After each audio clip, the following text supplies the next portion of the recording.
Amazing host leading the ride. Power to the people we shine. Giving fans what they need. Caribbean spirit, let's succeed. Every show with a good deed. Together we plant the seed. Ride along, join the dance, let's sing the song. From island to island strong, with the host we belong.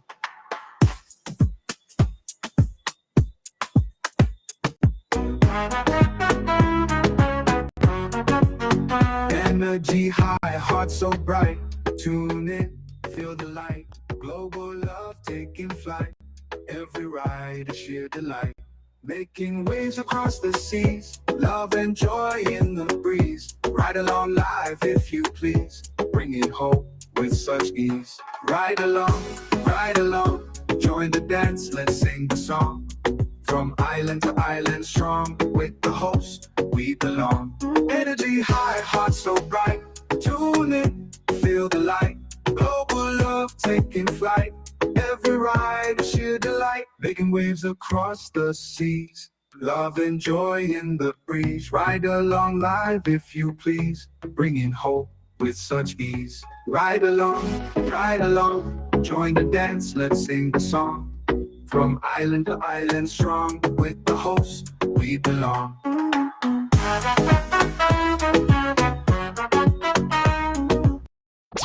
This is the one you've been waiting for. Tuesday, December 31st. Old Year's Night from 10 p.m. Grenada. Get ready to shine bright like a diamond. As Megapost Promotions present the most anticipated event of the year. Enchanted, the Diamond Edition. Diamonds are forever. The Ariza Car Park will be transformed into a sea of diamonds as we welcome Trinidad's #1 band, the A-Team Band, together with Sakina and the Alpha One Band, also featuring Black Adam and Mr. Golden. Your DJs, Just Gus, Graphics, Sound, and Kingpin, dressed to impress because there's a special prize for the best dressed male and female. Lovely display of fireworks to welcome 2025. Get your early bird tickets now for $140, VIP $450. Cabanas are also available. Call to book yours. Grenada, the wait is over. Old Year's Night. Get ready for Enchanted, the Diamond Edition. Brought to you by Mega.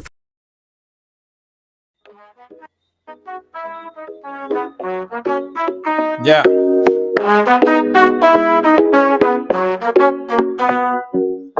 Right along live. Welcome to the ride.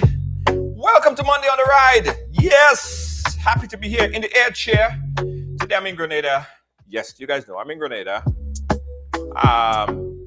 It's a Christmas holiday season. We're having such a great time, man. Let me tell you something. When I'm in Grenada, I feel alive. Because listen, I heard earlier today from some friends and colleagues back in New York, in Canada, and England, all you're real cool. All you're cool. So I'll show off on all you. I'm in greens. I'm in greens. Yeah, I'm in greens, man. Big up. Thank you, Lacey J. Appreciate you. Nice compliment. Yeah, guys, I'm in greens here for the Christmas season. I'm, business and stuff like that. But that's the first time I'm spending Christmas in Grenada in 30-something years. The last time I spent Christmas in Grenada, I was 15 years old. Seriously. So I come here often, but never got a chance to spend Christmas in Grenada. So this is the first time in many, many years. I don't even know what people do for Christmas in Grenada. I don't even know what people do for Christmas. So you guys could probably let me know. I'm a rookie to this. I haven't been here for Christmas. So far,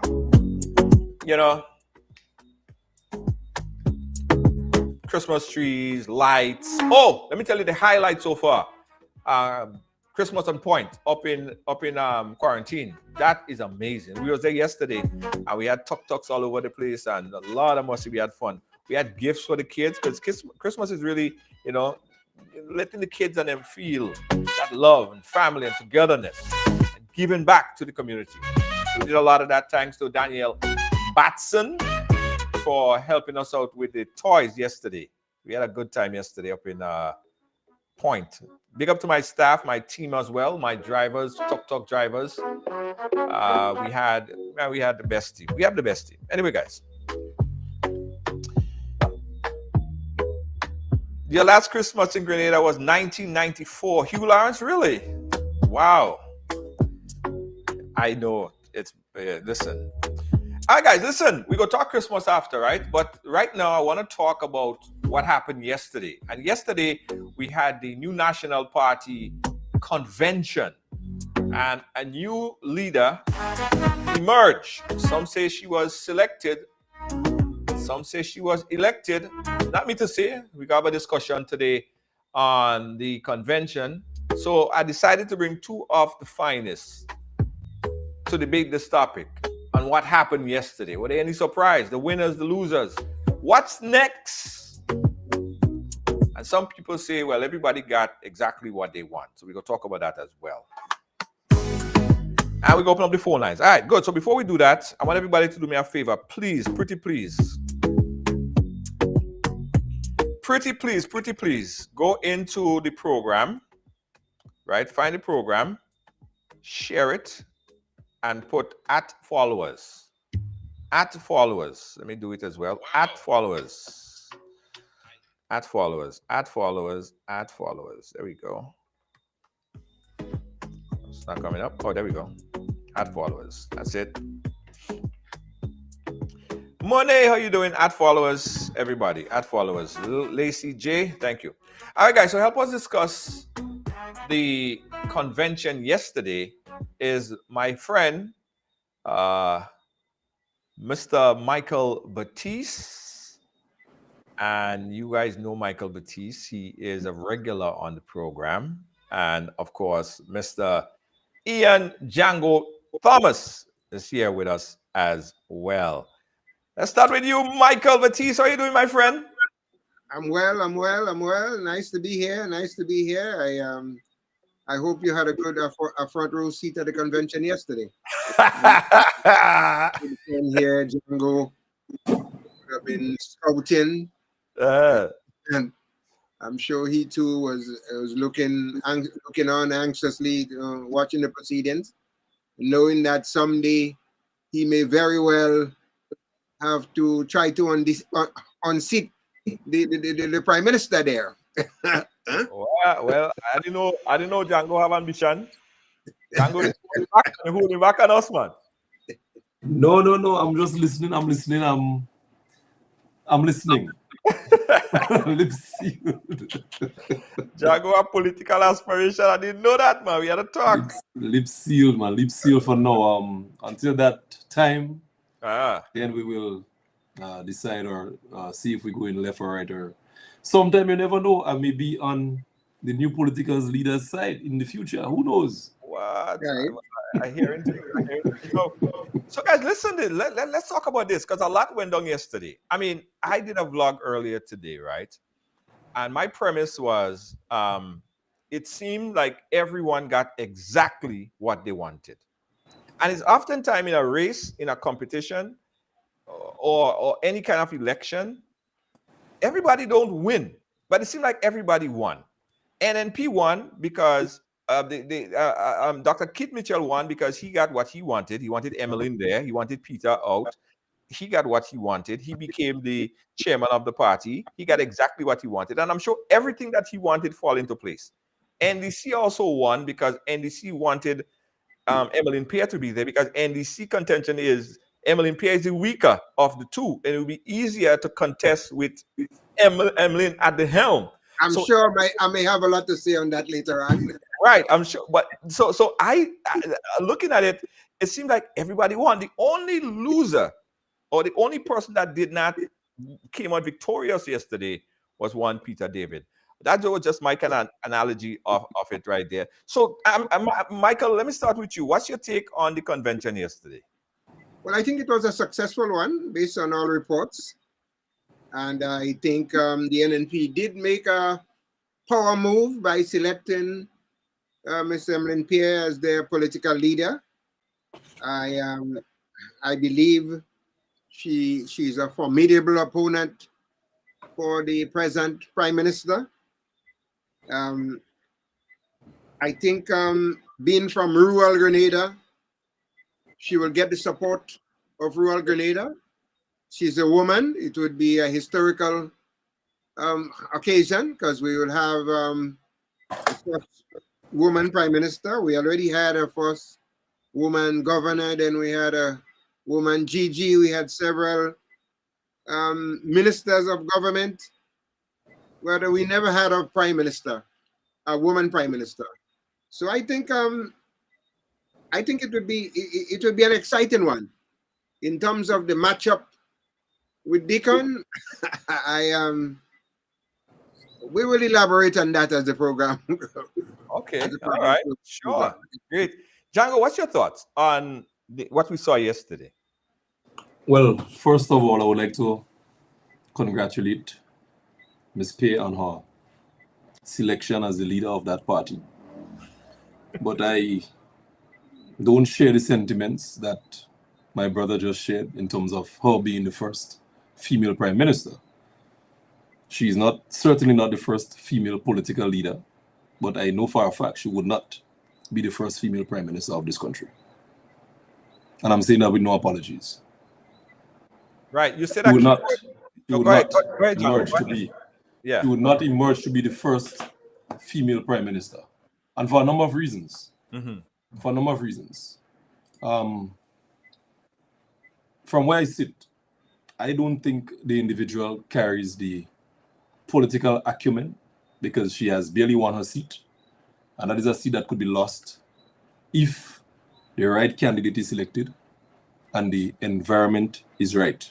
So she will have a great challenge, first and foremost, to win her seat, to become the prime minister of this country and to focus on other constituencies. As it is right now, it may be a walk in the park for her, but in the very near future, that could change in a very dramatic way. Very dramatic way. She have to focus heavily on winning her seat before she could even consider representing and being able to function in other constituencies apart from St. Andrew South. So, congratulations, as I said, but the battle has just started. Michael, Django said two fighting words there. Well, one big fighting word. I don't know if you caught it. Her selection. He didn't refer to it as an election. He said her selection. One, I want you to dive into that particular part of it. There was a selection, not an election. There was no competition there. He's partially correct. Let me say this. He's partially correct. Number one, she was the party standard bearer. So she was selected by the party, endorsed by the party. So there was some selection there. She was selected by the outgoing political leader to succeed him. So there's a selection there. So he has selected her to succeed him. He put her name up in the convention, and she was legally and overwhelmingly elected there.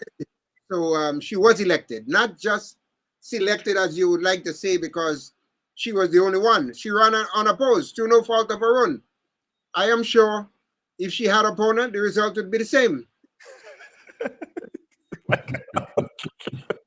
Sorry, I had to laugh.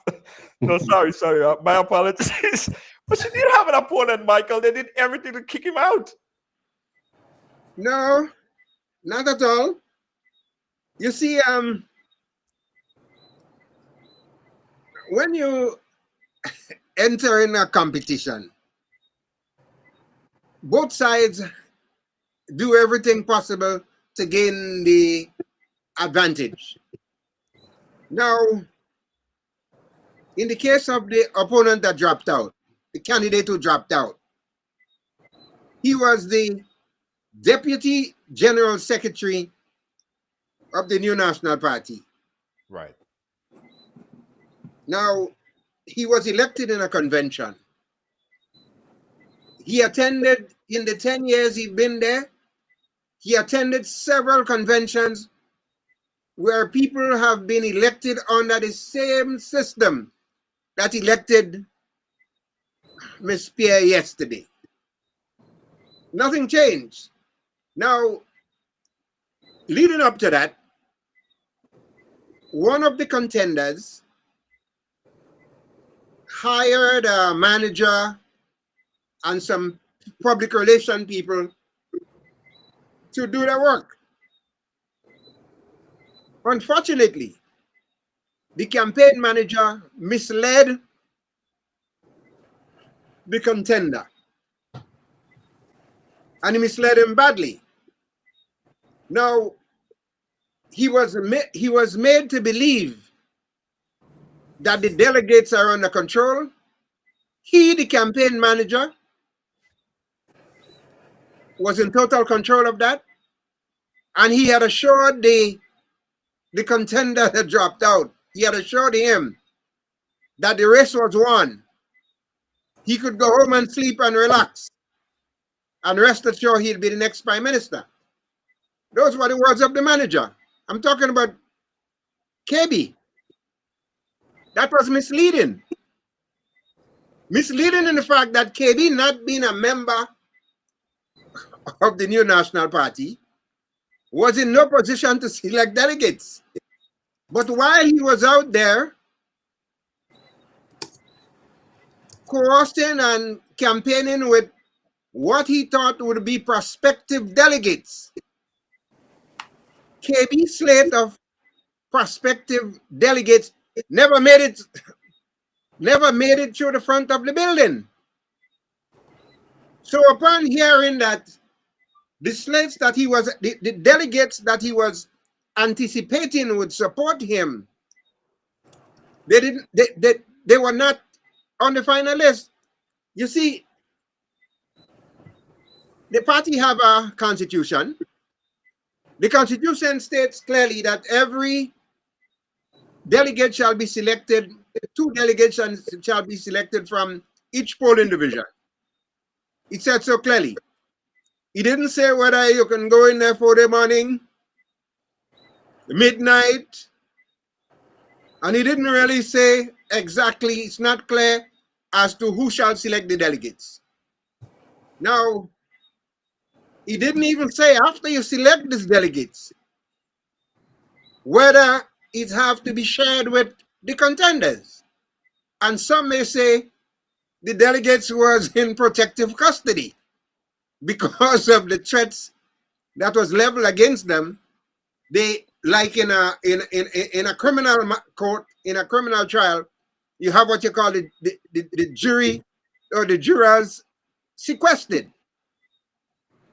So in that case there, you had a slate of delegates coming to vote in a convention where the opponent, one or two of the contenders was not aware of who the delegates are, because I heard one asking about the list of delegates on the night before the convention. I say, what madness is that? You've been an assistant general secretary. You've been elected in the same system before. You attended several conventions of the same nature. You saw how the convention, how the delegates, you know how the delegates are selected. You were elected, and as part of that process, why are you asking about delegates on the 11th hour? So not having a delegate list, I suppose he come to the realization that the list that they were anticipating would come to the convention. They did not get an invite. So it is the logical thing to avoid total embarrassment and humiliation in the convention flow. I think the right thing to do was to pull out. Ian, jump on this a bit. Do you think that the process, from you observing the process that on what transpired, do you think that it was a fair and square, as Michael said, a fair and square race for the head of the party, the leader of the party? Well, it can't be fair and square, because what I've learned over my years and my political involvement, there are rules to the game. The rules to the game that was played yesterday, it was biased in one direction. So just take, for example, You play in a game of basketball. Both teams have 5 players. But for some reason, that other team has the 3 officials as part of your team. How can you participate in that game and be effective? 3 referees against you. Well, 2 referees and an umpire is against you, plus 5 other players. You're stuck with your 5 players. Now you're playing against 8. How fair would the game be? So in the situation with the new National Party, both contenders had to be aware of the rules and understand the rules before getting involved in the game. And that is the simplest solution for the problem. If the rules are tainted in such a way that one person is misled and the other person is well au fait, then there's a problem. There is a problem. And not only being au fait, but one person's team is manipulating the rules to suit them. Going back to football. Imagine you're playing football and the referee is the person that is holding the goal and move it on the side when your opponent kick the ball to facilitate a goal. How fair would that be for the other team? So the rules, the General Secretary of the New National Party, in my view, failed to uphold the constitution of that party. The former leader of the New National Party, in my view, right now, I lost all respect for this gentleman because he gerrymandered the rules of the game in his favor. And he was somebody that was presiding over our constitution here for 23 years. So imagine what was done here for the last 23 years when he was the prime minister. How many rules were moved to facilitate his agenda? How many times he broke the law? How many times he covered up the law? How many promotions were given to the police, senior policemen, to facilitate his political agenda? Yes? How many times public officers were placed in positions to manipulate the system to facilitate his agenda? So it shows the integrity of the gentleman and his entire organization. His entire organization, they should not even be considered for a minute to be in the seats of power ever in this country again because of this kind of games that they play in. Democracy is something that should be working for everybody. Not sideline a few and you promote a few just to satisfy your agenda. Michael. Well, of course. John Gwen come to play today. Of course, I see that my very dear friend is engaged in some unfair comparison. He's comparing politics with football. And basketball. Though there's politics in all of them, but of course the rules are different. Now, this is a political party that's been operating for the last 40 years. One of the contenders joined the party 10 years ago. He attended several conventions. Now, if he was of the opinion that there is gerrymandering and it's undemocratic, he had all right to stand in the General Council or in the executive and utter some resolution so as to change the rules to make it transparent as he claimed, so that going into the General Council, that would be taken up and voted upon. You cannot accept the rule when it suits you, and when it goes against you, you complain. Now, as a lawyer, and a very good one, you have to look at the Constitution, and if you believe there's loopholes, and there's so many loopholes in convention, the whole of Grenada, I mean, there's so many loopholes in the laws of this Constitution, the whole of Grenada could fit into it. And it's not by accident. These constitutions are written in a way so that there will be no surprises at the convention.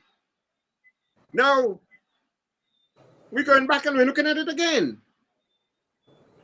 Did the learned member, did he challenge the system, the rules, and how and who shall select the delegates prior to that? No. You are waiting on the 11th hour, the night before the convention, and you're asking for delegates? Now, the question begs itself. Was the party supposed to stand by and allow KB and others to select delegates and go into the leader of the party should go in there blindfolded like Hubert Blaise did in 1989 and wait for an outcome that won't be favorable to you? No. 1989 was a different scenario altogether. The campaign manager for Peter kept making a reference to 1989. 1989 was a different scenario altogether. Mr. Hubert Blaise, the then Prime Minister and leader of the NNP, was a disabled man. He was in a wheelchair. He was carried out of Grenada by the United States and placed in Army Reed Hospital in the US for treatment, where he spent several months while the country was on pause. Dr. Mitchell at the time was the General Secretary of the New National Party. He had control over the delegates. The difference between now and then is that he had control over the delegates. So if he wanted to challenge Hubert Blaise, you would say that he had a unfair advantage. An unfair advantage to the point that Mr. Blaise didn't know who the delegates are because Mr. Blaise was selected. Mr. Blaise was selected as the leader when they went on Union Island. And therefore, it was a general understanding that he would remain there until such time. So when he was challenged, it was a total surprise for Mr. Blaise. And moreover, the challenger could not reveal his intention for reasons that, had he done so, he would have been kicked out of the party. So he did his work. It was not hijacking. He had control of the delegates. He let his intentions known quietly. No, hold on. When you say let his intention known, let me clarify that. He let his intention known on the floor of the convention. That he was gonna be making a move for the leader of the party. He didn't make his intention known prior to the convention. Well, he made his intention known to the delegates. Well, quietly, Mr. Blaise did not know. Mr. Blaise was not aware of his intention. Well, Mr. Blaise don't have to know that.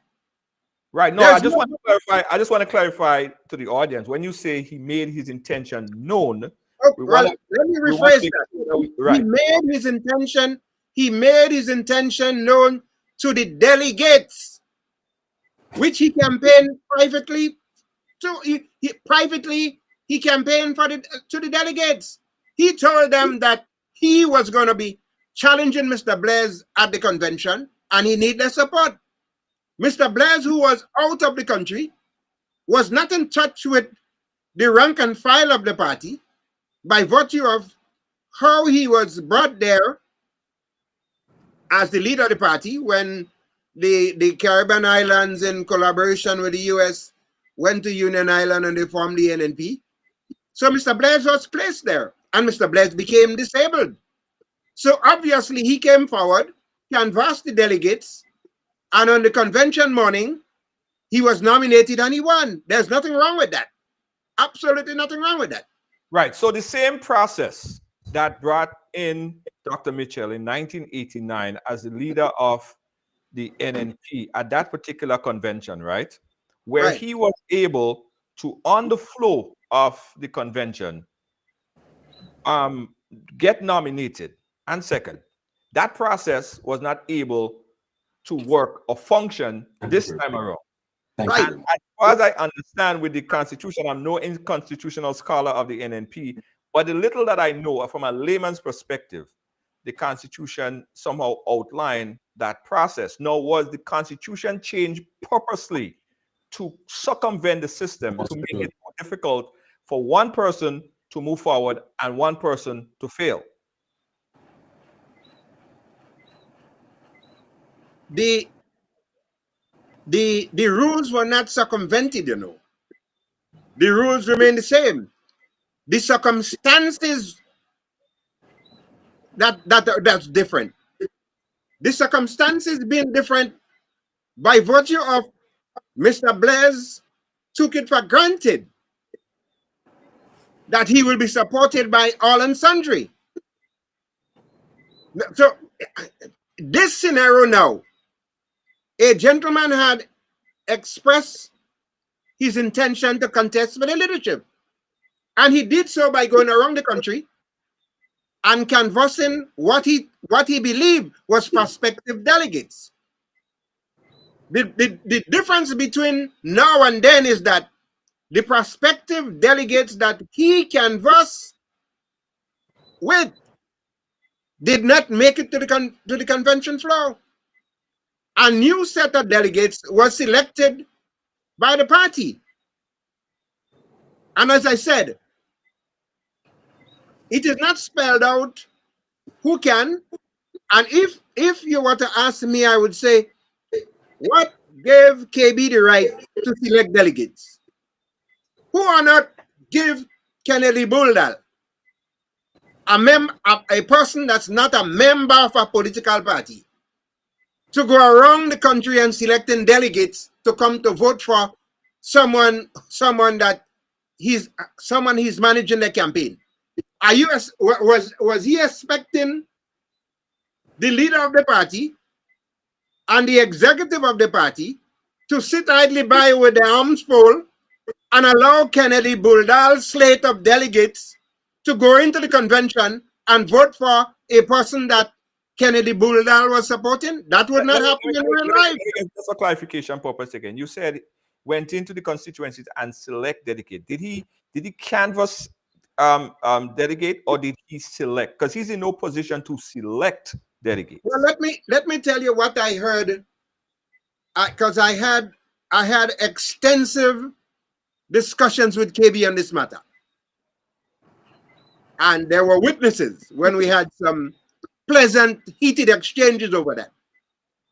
And at one point, I told KB, I said, KB, you will not even be allowed in the convention room, because the way he was going about doing it, he gave Peter the assurance that he had it all under control and that Peter could go home and take a rest. He's going to be the next leader and by extension, the Prime Minister of Grenada. And he was doing so not being a member of the party. So all the work that he did with prospective delegates, they were never selected. What is so wrong about that?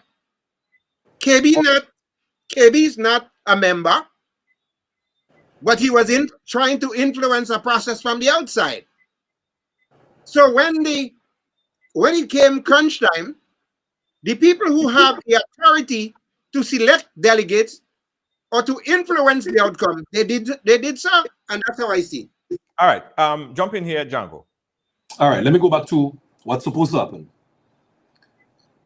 The captains of every polling division should be able to identify 2 persons per polling division to send to the General Council and to the convention. Furthermore, the folks that participated in the General Council supposed to be the delegates going into your convention.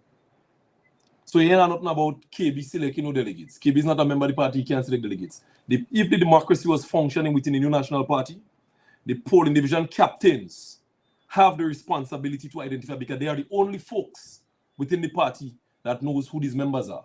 And then the list is sent to the General Secretary for verification to make sure they pay the subs and they're true members of the political organization. So if that happened, then we didn't have the situation we had yesterday, where the list of delegates is some kind of secret mystery and only one man knows who the delegates are. This is not what democracy is supposed to be. This is not how the political organization is supposed to function. The captain, because every polling division is supposed to have a lead. You know, they circumvented the lead, and they didn't have the chairman of the branches. They had political leads I'm certain the New National Party doesn't have it in the constitution, political leaders as an arm of the party. And there was not a resolution by the convention to have them represent the delegates and select and appoint the delegates. So what's supposed to happen? The entire convention yesterday and the process was flawed. If I was associated with the New National Party in any way, and I feel slighted, I would make that a legal matter. I would take the party to court. Because you cannot have a document guiding your operation, and with all the due processes, you go ahead and gerrymander the process to satisfy yourself, and then you come and present a leader to your delegates. It is wrong. It is unethical, and it is immoral. That is not how the political organizations work. You have the captains that is responsible for identifying 2 persons per polling division. And I'm going to reiterate.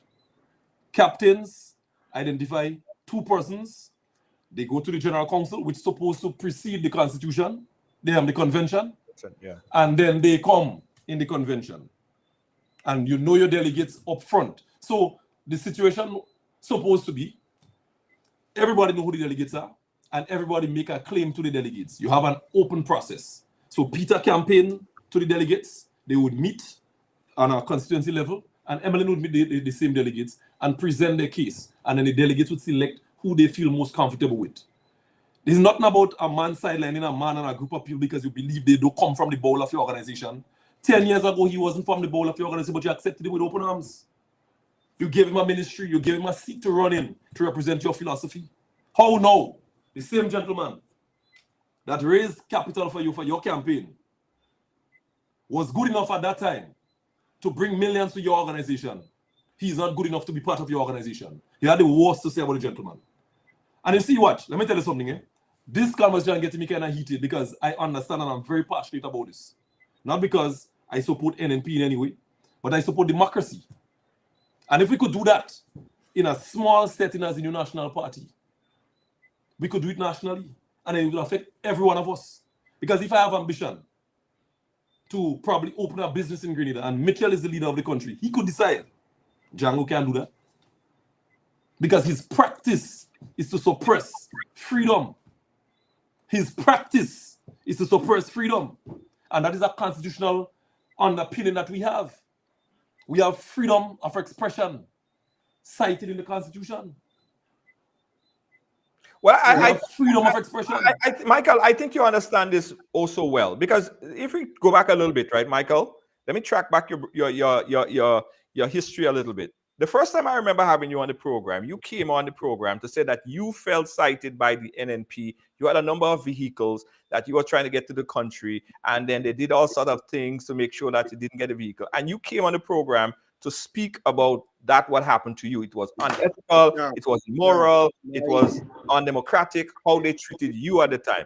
So you are aware of the undemocratic practices. It happened and it affected you. I don't want us to mix up apples and oranges here. Okay. Okay. Let us keep things in its proper perspective. Okay. My vehicles had nothing to do with a political party. It had something to do with a civil matter with 2 individuals where we went to the courts, and whatever happened, I lost the civil matter, and the court ruled in a certain kind of way, and the court order was obeyed. Now, I want to say to my dear brother here, my very dear friend, and offer some words of counseling to you, my dear brother, as an upcoming politician. Political parties are not pure stand democracies. They have what you call guided democracy. And you know, my brother, your anger is misplaced. Now, not long ago, the very said gentleman that you're talking about, you went through all of that. You make him minister and you take him into your party and all of that. You forgetting that the very said gentleman was a minister in the NDC too.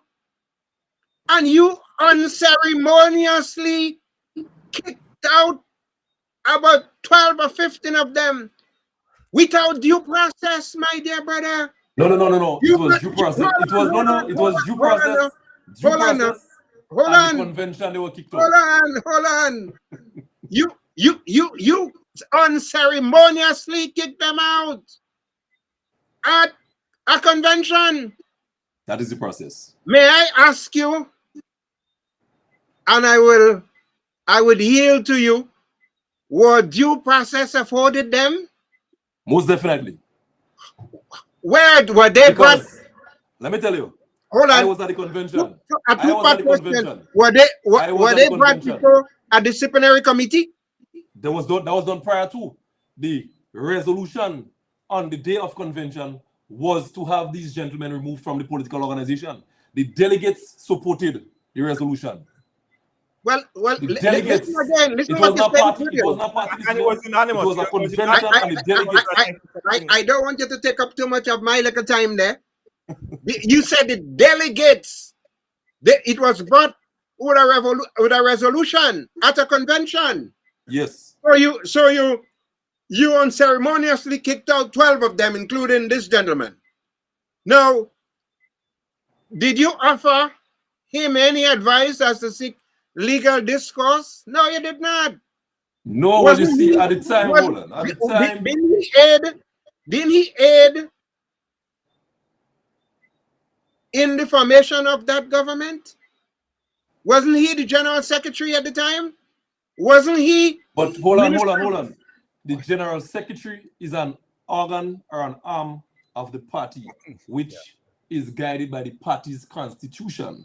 So if the delegates, that is also an organ of the party, sees it fitting to make a resolution at your convention, which is the highest decision-making body within the party, to expel or to add somebody to your party, that is for them to do. That is what was done. A resolution was brought to the floor to have these members expelled, and the delegates supported the decision. It wasn't Tillman that kicked out Peter. May I humbly ask you, my dear brother, do you have a disciplinary committee in the party? At the time, yes, we did. Were they brought before the disciplinary committee? Yes, they did. Yes, they did. And not only. And what was the action of the disciplinary committee? Well, you see, let me tell you what happened. I don't know if we spending too much time on NDC convention or if we focusing on NMP convention. No. I don't want us to spend. Because I don't just have a short window. We have a small window to discuss. I'm only referencing to you that the same thing with the same gentleman happened in the other party.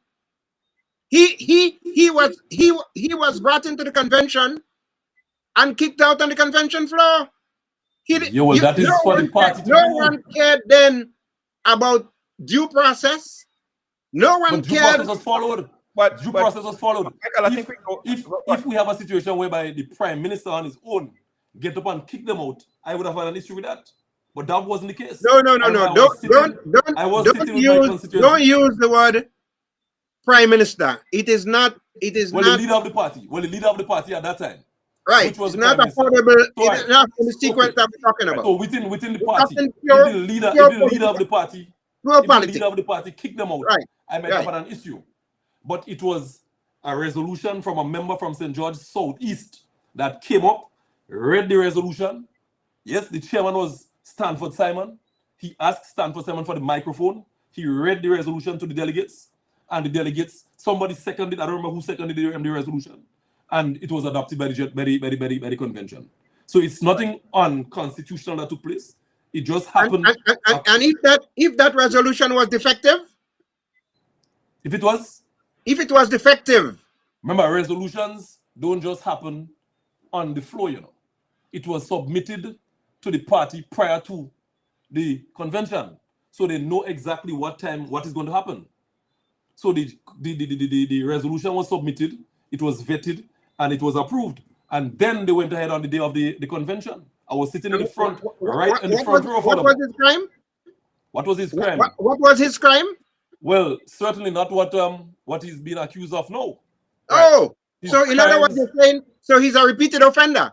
Well, I can say I'm part of the law enforcement. Right. I don't know what he does. So let's get back into the group here. Let me ask this question, Michael. Let me ask this question here.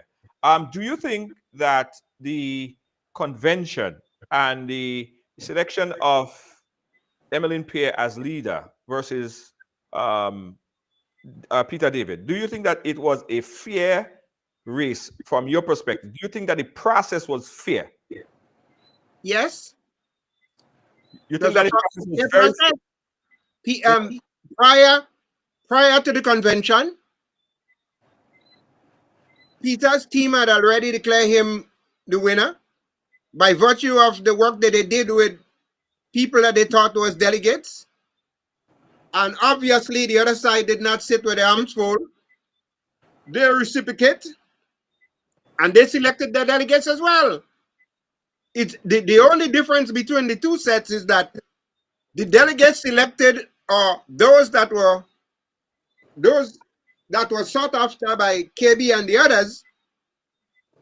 They did not make it to the convention floor because what they did not understand is that the Constitution is quite clear. It says that 2 people shall be selected from each polling division. Who selects these 2 people? It's not even clear as to who shall select these people. Hold on one second. In some cases, the parliamentary representative will do it. There has been some examples created in the past where the parliamentary representative will do it. Sometimes the chairman of the constituency branch will do it. So it is not clear as to who shall do it. And I believe what the gentleman should have done as a outstanding attorney, he should have petitioned that part of the Constitution in the General Council or at the executive meeting. He should have put on notice that he intends to file an objection in the manner in how delegates are selected. And that should be regularized at the next convention or the General Council. That should have been done there. But you can't wait. You can't participate in the process. You cannot participate in the process. And then on the very last minute, throw your hand up and say that the deck is stuck against you. The deck was stuck against. What would have happened if the delegates that KB and the others aligned to Peter was allowed to vote in the convention? What would have happened then? Would you say it was a fair process then? I would think that the fair process is to have both Peter and Emmeline aware of the process, aware of the delegates, so they could petition, they could make their points be heard. They could campaign to those delegates. What's the problem with having that process? Having it open so they are aware, both are aware. You and I sitting here now as observers, maybe we may articulate as such that our suggestions may be taken up by the party with reform.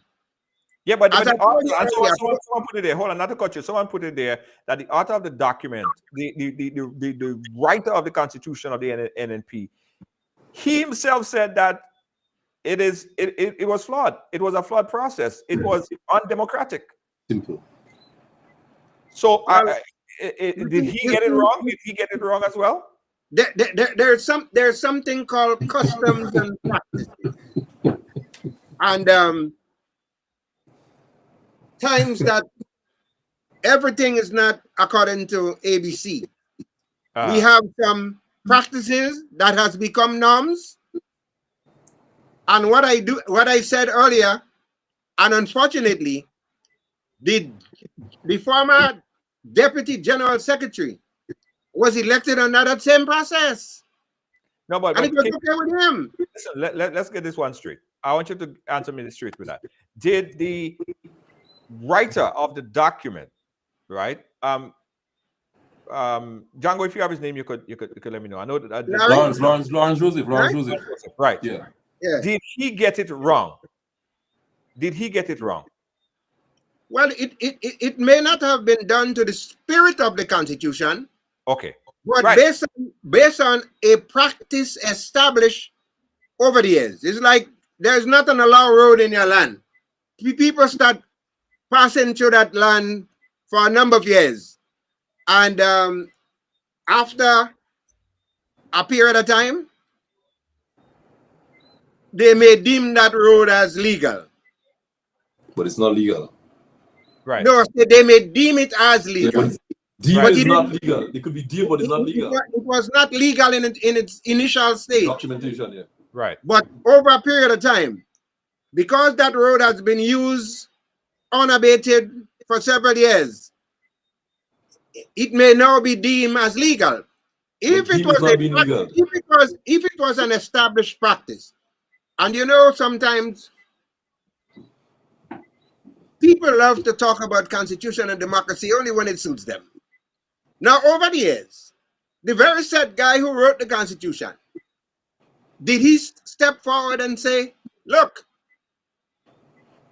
we abusing the very said document, and he too, a very learned member, did he offer some amendment to the Constitution?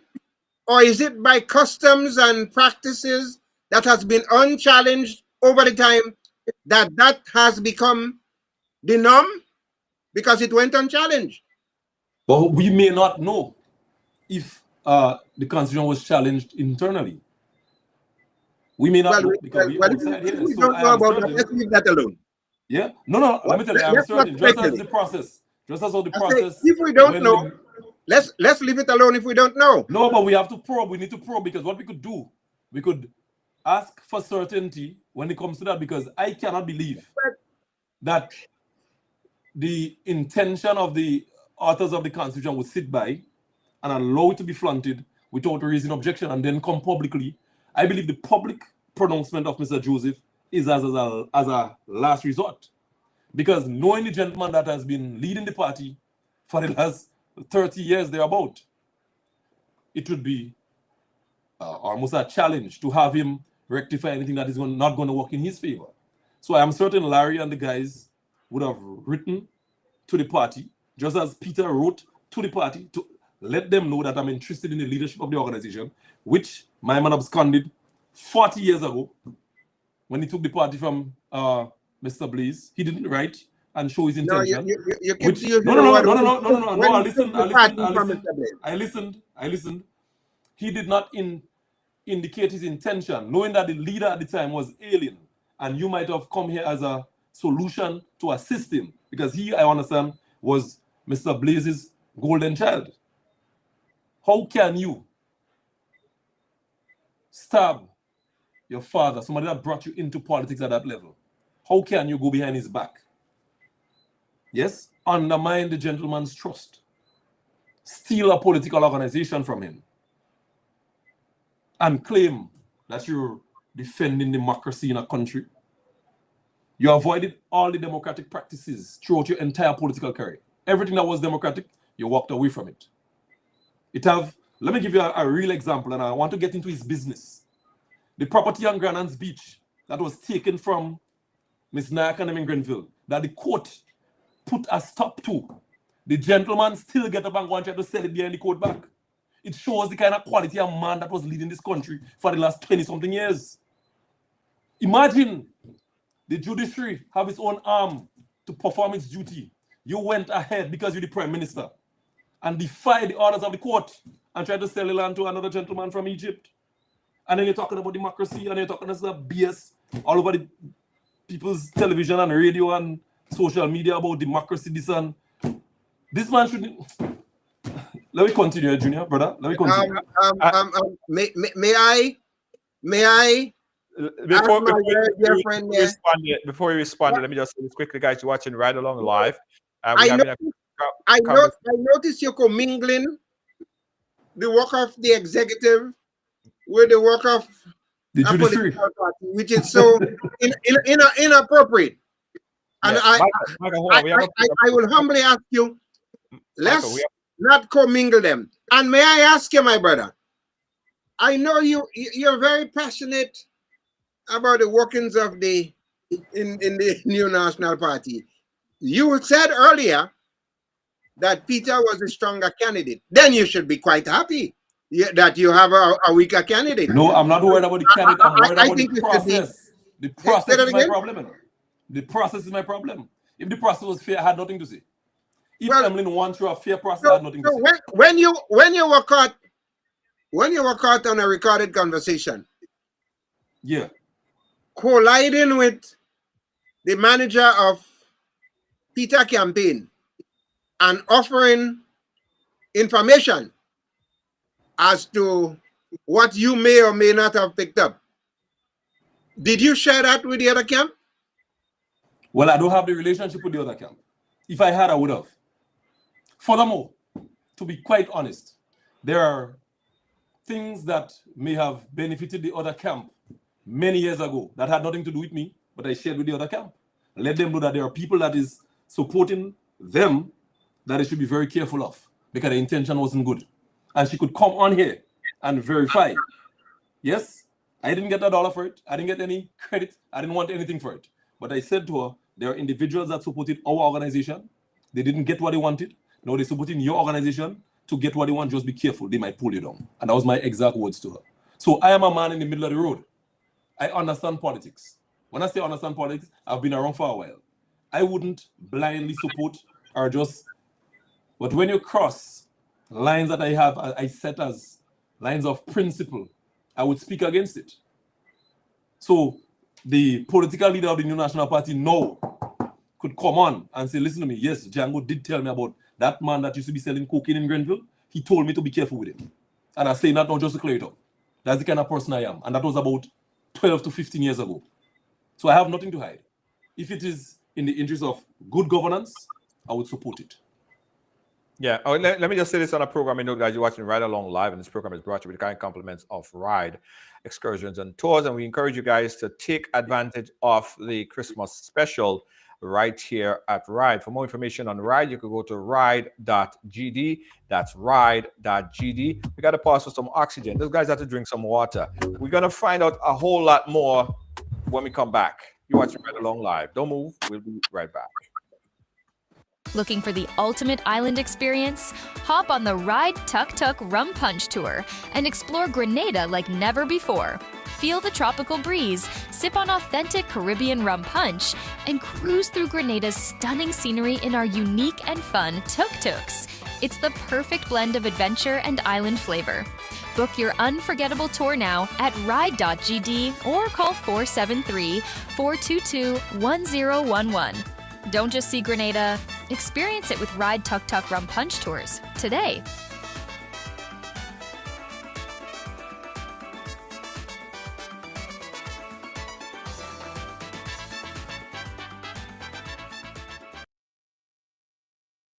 Book your Tuk Tuk tour from Ride. Go to ride.gd or call 473-422-1011. That's 422-1011. We've got a caller on the line. Caller, you're live. Where are you calling us from? Hello, good evening. I'm calling from Brooklyn. Brooklyn, go right ahead. Yes, hello, good night to you. Yes, I'm having a problem understanding all the go around if we're discussing what about we're bringing in NDC's past actions about Peter and the guys who are kicked out and all of that. I mean, I understand we want to lay the groundwork, but does it really tie into what happened? I mean, I think we're throwing long lines to tie it in. You know, I think we must be realistic with what we're saying and all of this, because a lot of it is a lot of stuff that we're putting out there. I mean, we're trying to defend things that really is unconstitutional. If we have a constitution and we're being governed by that, regardless, it can't work we can't string the boom to work for us when we feel like. Right. Fair is fair. Everybody should be given a fair chance. And Mr. David, who has worked tirelessly as a politician, whether I agree with him or not or whatever, is besides the point. The fact of the matter is he was treated unfairly and unjustly. And we have to be practical about certain things. Fair is fair, right is right.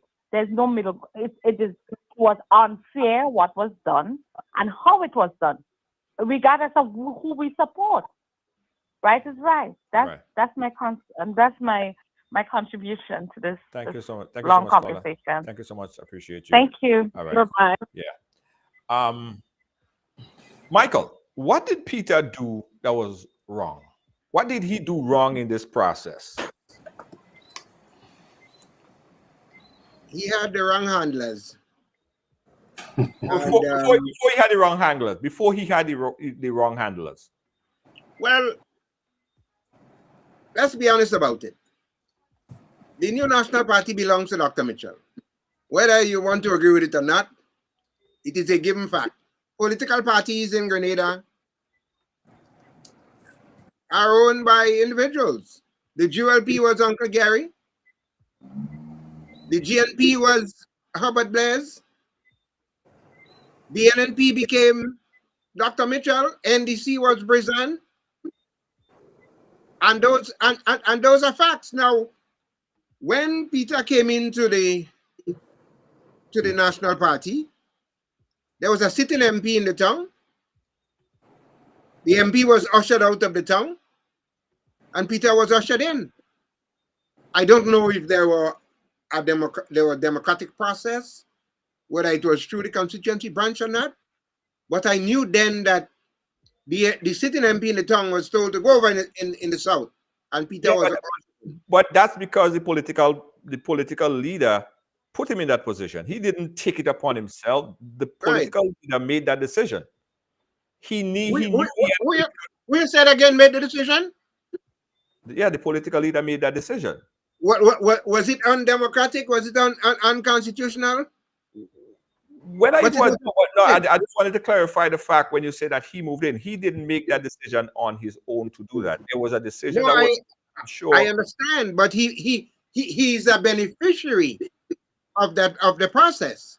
Right. So my question, I go back to my question. What did he do that was wrong? Well, Dr. Mitchell had said from the onset that he does not want Peter to succeed him.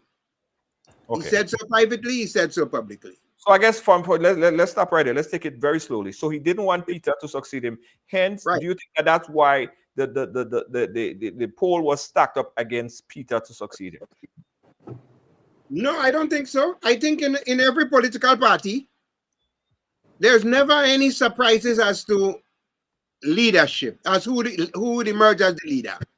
It is not like in the American system where you have a primary and people go to the primary and they gather delegates and so on and so forth. In the context of Grenada, the decisions are made behind closed door. People are selected for certain positions, and then they go to the executive and the convention ratify a decision that was taken by the executive. It's the same way government works, you know. Yeah, the concern, and I sort of share Django's concern, right? Political parties then become the government. So if you have a political party, you have a campaign, that sort of become the government. And if you have a practice in your political organization, it becomes your policy that goes into the running and operation of the country. So if you are operating as a political party without the proper ethics and democracy, that gets transferred into how you manage your there is a reason. You go into government and then change your ways and say, you know what we did as a political organization, no, we should do it differently because we are now government. Does it change when they move to government? The Constitution does not recognize political parties, you know. No, I understand that. All right. So a political party will have a manifesto. They go into an election, and after the election, the GG will call upon who she believes commands a majority to form the government. The practice in the political party cannot be done in the government because it's two different institutions. There is no practice as a democratic practice, as a process. I'm not talking about okay, like for instance, if you are as a person involved in a relationship and you have been to every single relationship and you're just prone to do a particular thing or prone to eat a particular meal, and wouldn't it be if you go into another relationship you would eat the same meal or you would do the same thing as you did in the previous one and probably the next relationship? So it carry on. It's something that is there. It's something that is innate inside of you. It's like a DNA. Does that then transfer to the management and operation of a country if the operation of... I'm getting a call. Our culture, our political culture is as such. The political leader dominates the political party. Right. He will select the candidates that he wants. He will select the minister if he gets into government, and I don't want to commingle them. Right. He will select the minister that he so choose. It is all about the political leader. The political leader have been given the instruments of dictatorship, and let's not get away from that fact. You saw it on both sides. You may have a constituency branch, and it happened to the other side. When you may want a particular candidate, you might even vote for a particular candidate, and the political leader would have a preference, and he would override the decision of the constituency branch. Didn't that so happen, my dear friend? Yeah, that happened in Carrick with Nolan Cox and Kindra Matthew Stewart. Yeah. It didn't happen in Northwest St. Andrews. Hello. Say again. Hello. It didn't happen in Northwest St. Andrews. No, that's not what happened. It didn't happen in Northeast St. Andrews. No, that's not what happened in Northeast St. Andrews. There were some discrepancies in terms of the what discrepancies? Mixed feelings, I should say. Oh, mixed feelings. Oh. And not only that, let me tell you too. I will give you some of. Let me give you some of NDC's business. For the design of the team going into the elections, it was male dominated. You see? So the decision on the two constituencies that you spoke about, the candidates were female rather than male, because we didn't want to go into the election with 13 or 14 women, 13 or 14 men. So we tried to, in the essence of equality and the optics of female involvement, we made that decision to include females at that level. So in other words, the will of the people was sacrificed. So the will of the people was sacrificed then? Well, it was not sacrificed, but the people supported it, generally. No. I mean, the people supported it. I did not say all of the people. I did not say all of the people. The people supported it because both sides of the camp had support. My brother, we cannot blow hot and cold at the same time, You talking about dictatorship and what is unconstitutional. I'm giving you references on the other side, where the constituency branch would have voted for somebody else and the political leader chose someone else. No, that is not the case. The branch didn't vote for anybody and the leader chose anybody. It was a general consensus that was decided on by the branch and the leaders. Yes, in Philip's case, that was done. In Mr. Cato's case, that was done. The branch and the party supported the decision. It wasn't the party talking on and saying, that's what we want. There were different meetings where they had the delegates come out and had the elections and nominate, and then let's move on. Let's move on to that. But I stand by what I said, but let's move on to that. Let me take a quick call. We got a caller on the line. Caller, you're live. You'll be able to speak, but they will not be able to hear you. So just make your point and listen to the response on the live. Go right ahead, caller. Okay. Yes, Toronto. With Michael, Michael is talking in every corner and every area of his mouth until it's becoming confusing.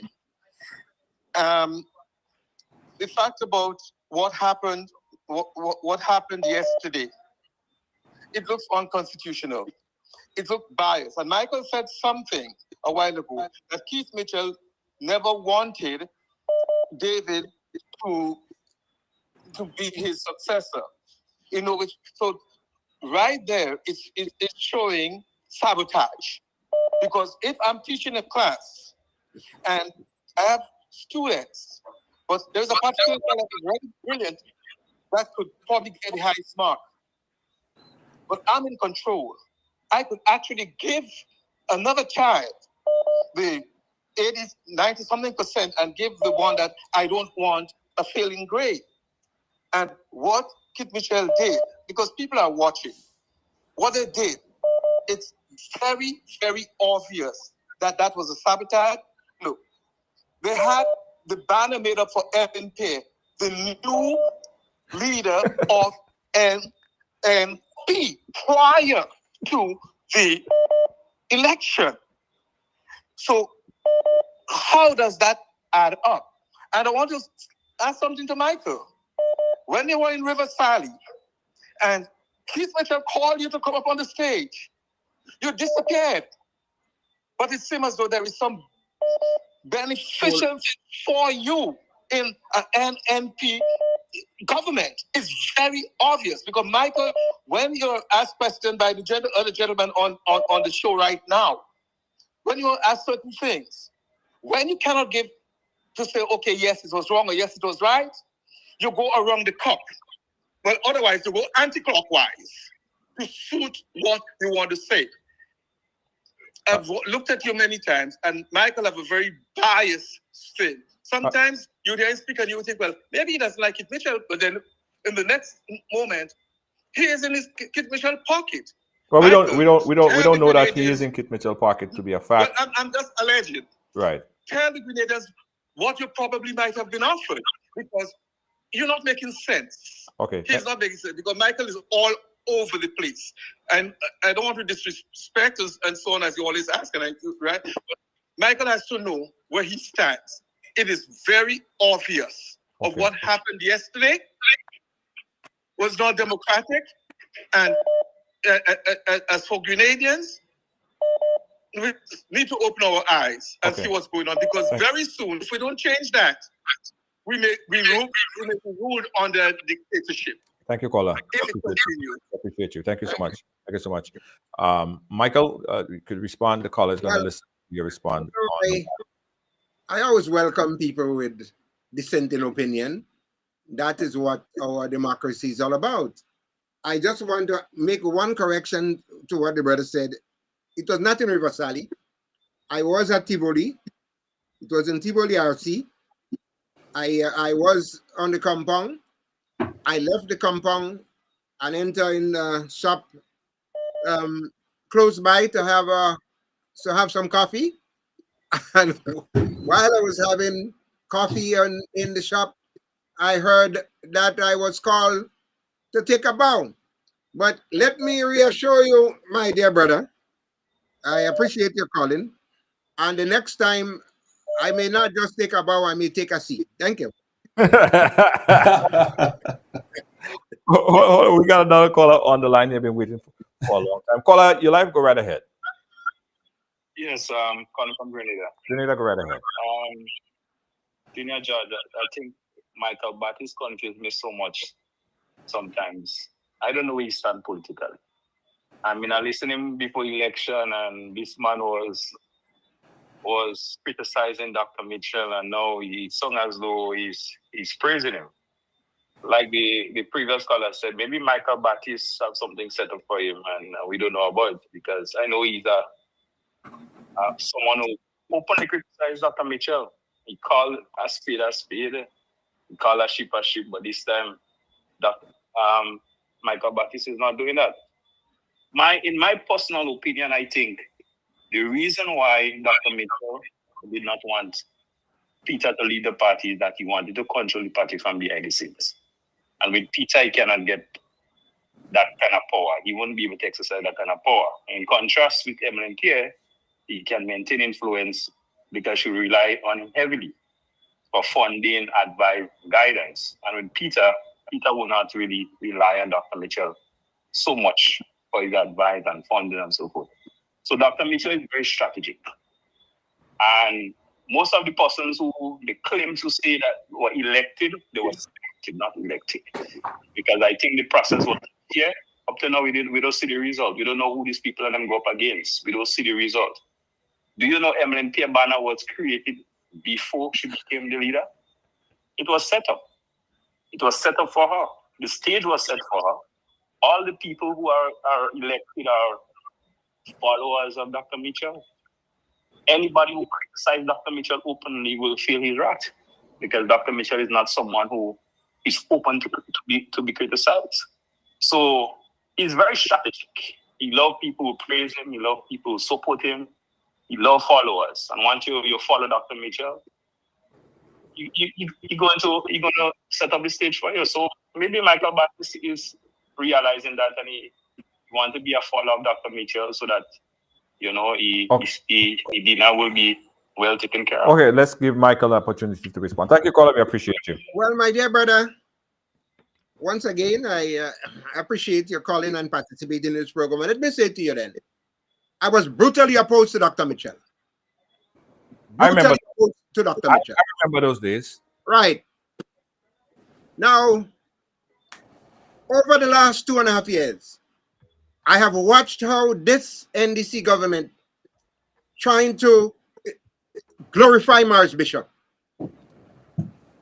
I saw the Deacon-led administration trying to start our 50th anniversary on October 19th. I saw how this NDC administration led by Deacon Mitchell take our 50th anniversary note and place Morris Bishop picture on the same note with the father of independence. I saw Deacon Mitchell laying out asking people to put up his light, put on your light in support of Morris Bishop because he left us a free Grenada. That is a lie. Over 3,000 and something people, including some relatives of mine, was in Richmond Hill. I saw too where he went to Parliament and he passed a law naming October 19th as Heroes Day. So you're telling me the late Sir Gary being a national hero? Deacon Mitchell is telling me that I must be solemn when I have to celebrate my national hero? Deacon Mitchell is telling me that I must go to church and pray for men that did not believe in God? He's telling me that I can't jump up in the karaoke and sing Sweet Caroline because I must pray and be sad the day Morris Bishop was killed? My dear brother, you are correct. When I listened to Deacon Mitchell and I saw how he's trying to push Morris Bishop down the throat of our people, especially we the Garyites, who have suffered so much under Morris Bishop. Whatever differences I did have with Kit Mitchell, it's out the window. And that is my position. And let's add about it. I was brutally opposed to Dr. Mitchell. But today, I am not. Not what I see this government trying to do. I see they're trying to minimize. I see they're trying to minimize the legacy of a great man, Eric Gary. I see that he going all over in Cuba. He want to make sculptures of those who died on October 19th. He's making no attempt at all whatsoever to teach the history of Grenada, to tell our young people that when Morris Bishop died, he was no longer prime minister. He was overthrown, put in a house. They took off his pants, and there he was freed and head to the fort where he was killed. I see Deacon Mitchell as a great divider of our people, the Grenadian people, and a great insult to we, the Garyites who suffered under Morris Bishop. So that is my turnaround, 360-degree turnaround. I understand. And we have to understand as well that politics is always personal. So it's personal for you. This is a personal fight for you to maintain and upkeep the name of Yes. Right. I believe Deacon Mitchell insulted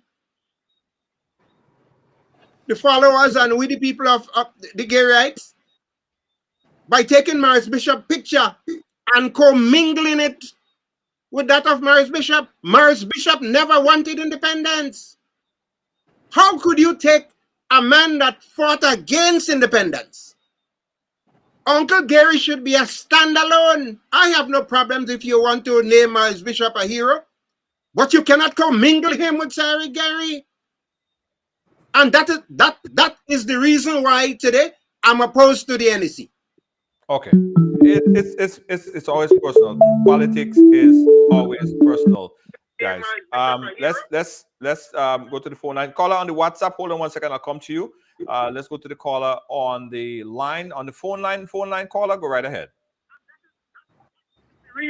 Caller, call on the phone line. Turn your TV, your computer down, and have a phone conversation with us.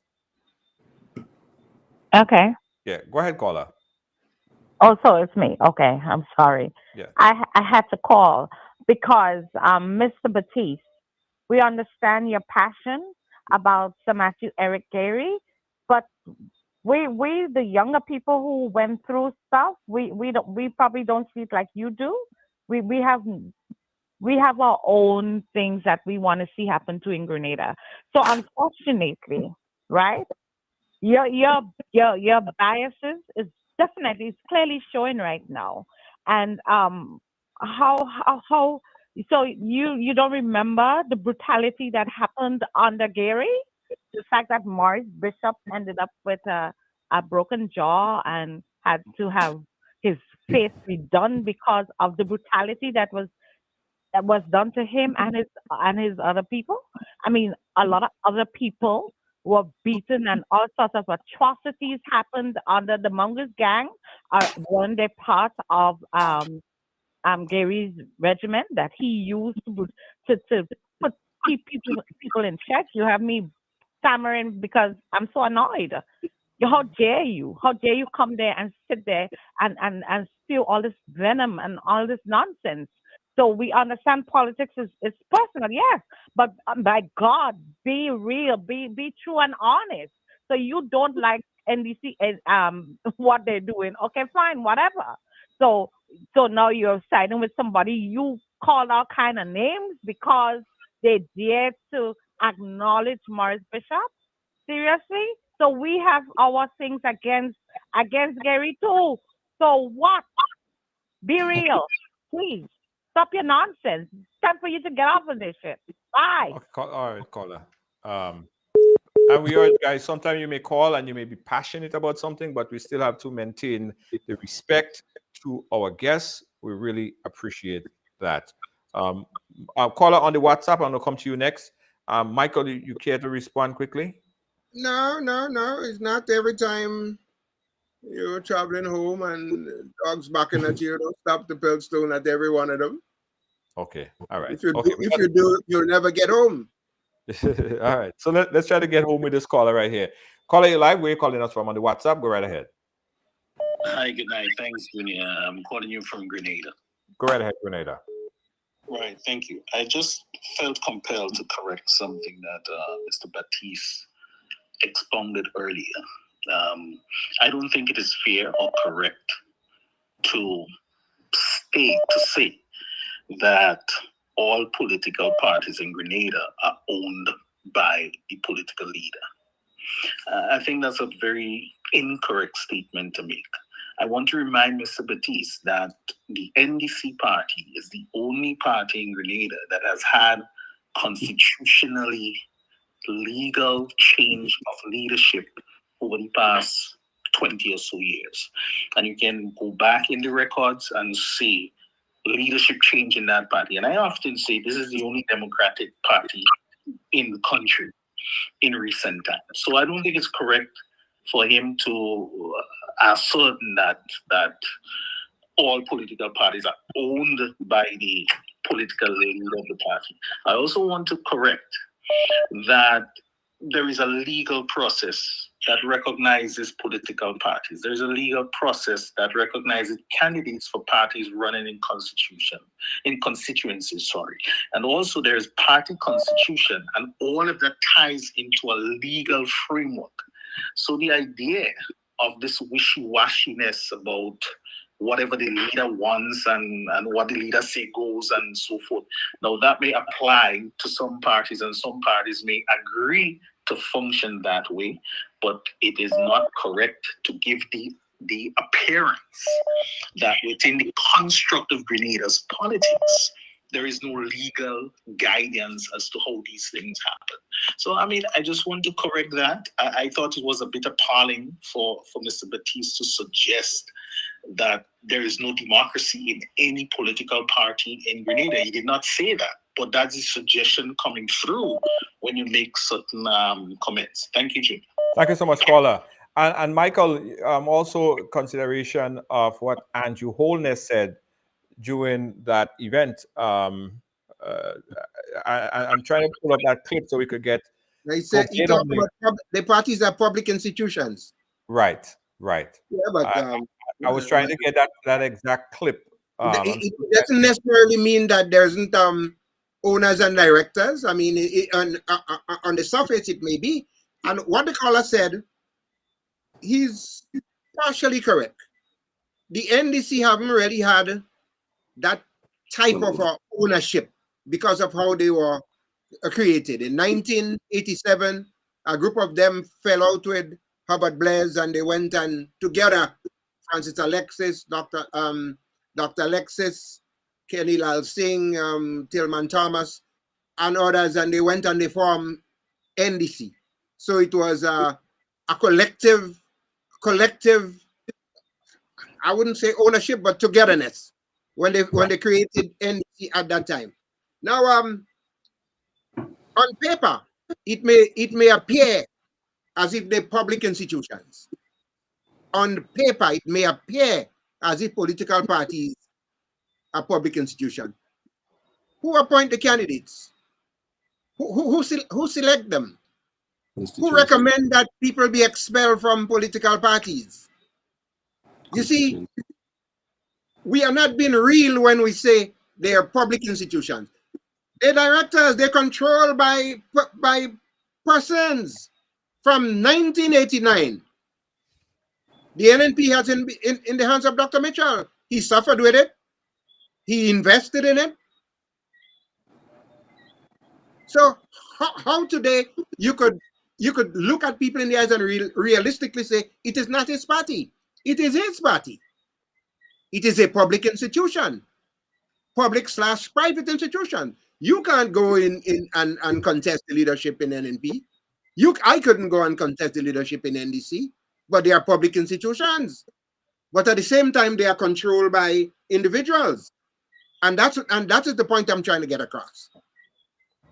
All right, Django, you can jump in. We have a few questions. I don't agree with that point, that final point, because I will tell you, as a young man that has been affiliated with the NDC, I have seen and I have witnessed average Grenadian from all different walks of lives come in the political party and assume positions of authority, candidates, now members of parliament, not with the prime minister selecting them, but by the work in the constituency. For example, Tevin Andrews was a candidate in the 2018 election, even before we have a prime minister. Yes, because what was done, Tevin came through the ranks of the branch of Carriacou and P.T. Martinique as a young leader, and he demonstrated leadership. So the branch selected him as their representative, and the party accepted that nomination and that request from the branch.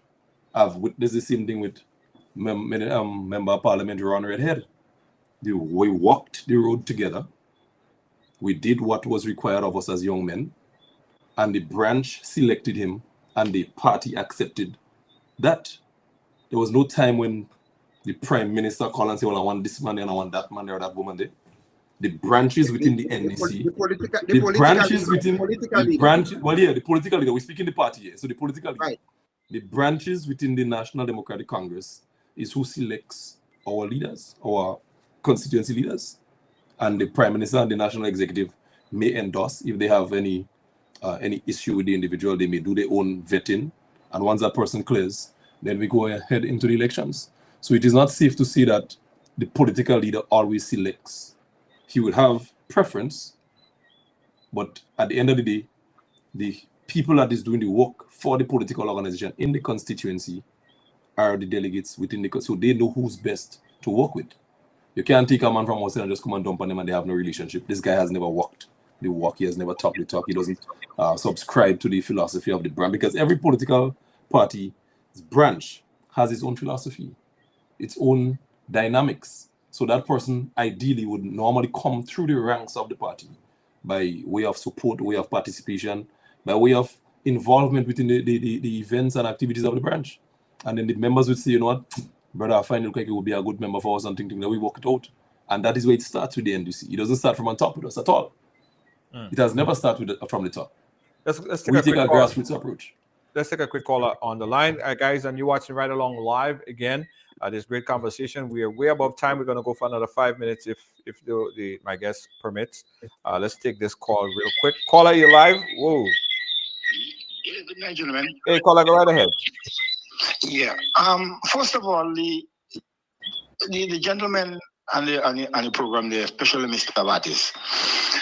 No disrespect, but the political climate has changed. You know, when you listen to most of the political analysts in this country, is people who come from the 60s and the 50s. If you take, for example, the NDC administration, there is pure young people. So they don't know nothing about what happened in the 80s and the 70s. And I think the political game has changed. So we need people like Mr. Baptiste around, you know. But the political game has changed. This is a young generation of politicians. Let's not try going back to the era where there was a lot of fighting and infighting within parties. So it's good to know about these times that passed, but I think we're in a new dispensation with Mr. Django and these guys and the young politicians. Let's keep it more civil. Right. Thank you, and my thing. Politics is a dirty game, eh? If I was part of the NDC, I would bring back Peter David in the party. Thank you. All right, thank you, caller. Thank you so much for your input there. Let's take a back-to-back call, and then we'll respond to both. Caller, where are you calling us from? Hello? Yeah, caller. Hello? Yeah, go right ahead. Yes, good evening. Yes. I am 71 years, Mr. Baptiste. I am 71 years. I'm an old Garyite. But I do realize that the landscape of Grenada has changed. And probably you loving GULP so much. Why didn't you make a start? So you tell me that Gary died with his party. You couldn't even make a try. Don't you know? So what's about the $50 bill that we still recognize Uncle in that $50 bill?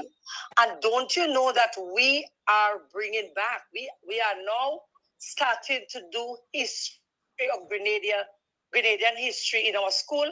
You're missing something. Maybe you're not listening what you're supposed to be listening. Maybe you're listening something out of the ordinary. We are going to do Grenada history, and we are going to include Uncle Gary. You will be very happy. But you know what? The landscape have changed. I'm 71, an old Garyite, and I realize that things have changed, and I'm going with the tide. Let us go with the tide.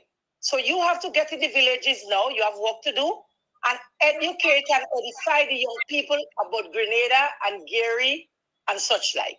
Yeah? So you have some work to do. Not because the Prime Minister did such and such, and the Prime Minister was very young when the revolution. Not because he did such and such and such. You just holding him there. You just hold him there. Let's move forward. Yeah? I'm 71. I think I'm older than you. Thank you, caller. Thank you, caller. Now, Michael is about 65 or less. Michael looks 50. Michael, the caller made some good points. The caller before that as well, right? Are we missing the big picture when we're looking at the electorate? 70-something, at least 60-something plus of the electorate are youths. They don't know about all of that thing that you're talking about. They don't even care about that anymore. They know about Jesus Christ? Aren't we celebrating Christmas? Yeah, but what I'm saying is that's not top of the line. That is not top of their head when they walk into the Junior, about Gary. Part of the problem we face in Grenada, we fail to teach our people history. That is right. I have no problem in recognizing Maurice Bishop, you know. I have no problem at all. I just have a problem when you try to dilute the great work of one person to promote another. I am saying here that it is okay. Maurice Bishop followers, okay, there's nothing wrong with it. I'm not a follower of him, it's okay. But you cannot go out of your way to divide. There are people who are still hurting from the era of Maurice Bishop. They both had bad things under the administration. We could recognize both of them without dividing the country. There's a reason why we never celebrated October 19th. We didn't call it a holiday, you know. There's a reason for that. Because we recognize that October 19th was such a sad day when some of the most heinous crime was committed on our soil. We try to avoid that. And for fear of resurrecting old wounds and all of that. But of course, this program today is not about that. I only responded to the caller who said that he noticed my tone have changed from being anti to leaning towards. And I had to offer him the reason why and my reasons for being so. I'm in no one's pocket. I wish I could be in somebody's pocket. Would you put me in yours, please, Junior? Me, I don't even have a pocket, Michael. After the investment I made there, my pocket just don't exist anymore. I live expensively, you know. So being in someone's pocket, I think they will spit me out because I'm very expensive. Yeah, I could well imagine. Let's take a last caller on the line. Yeah. Phone lines. Caller live. Where are you calling us from? I'm calling from Grenada. Grenada, go right ahead. Hear me clear? Yes, go ahead. If my memory serves me right, Michael Baptiste been criticizing the young prime minister from day one. And coming here tonight and saying because the young man campaigned on Bishop's name and light candles and light and making October 19th National Heroes Day and also the note.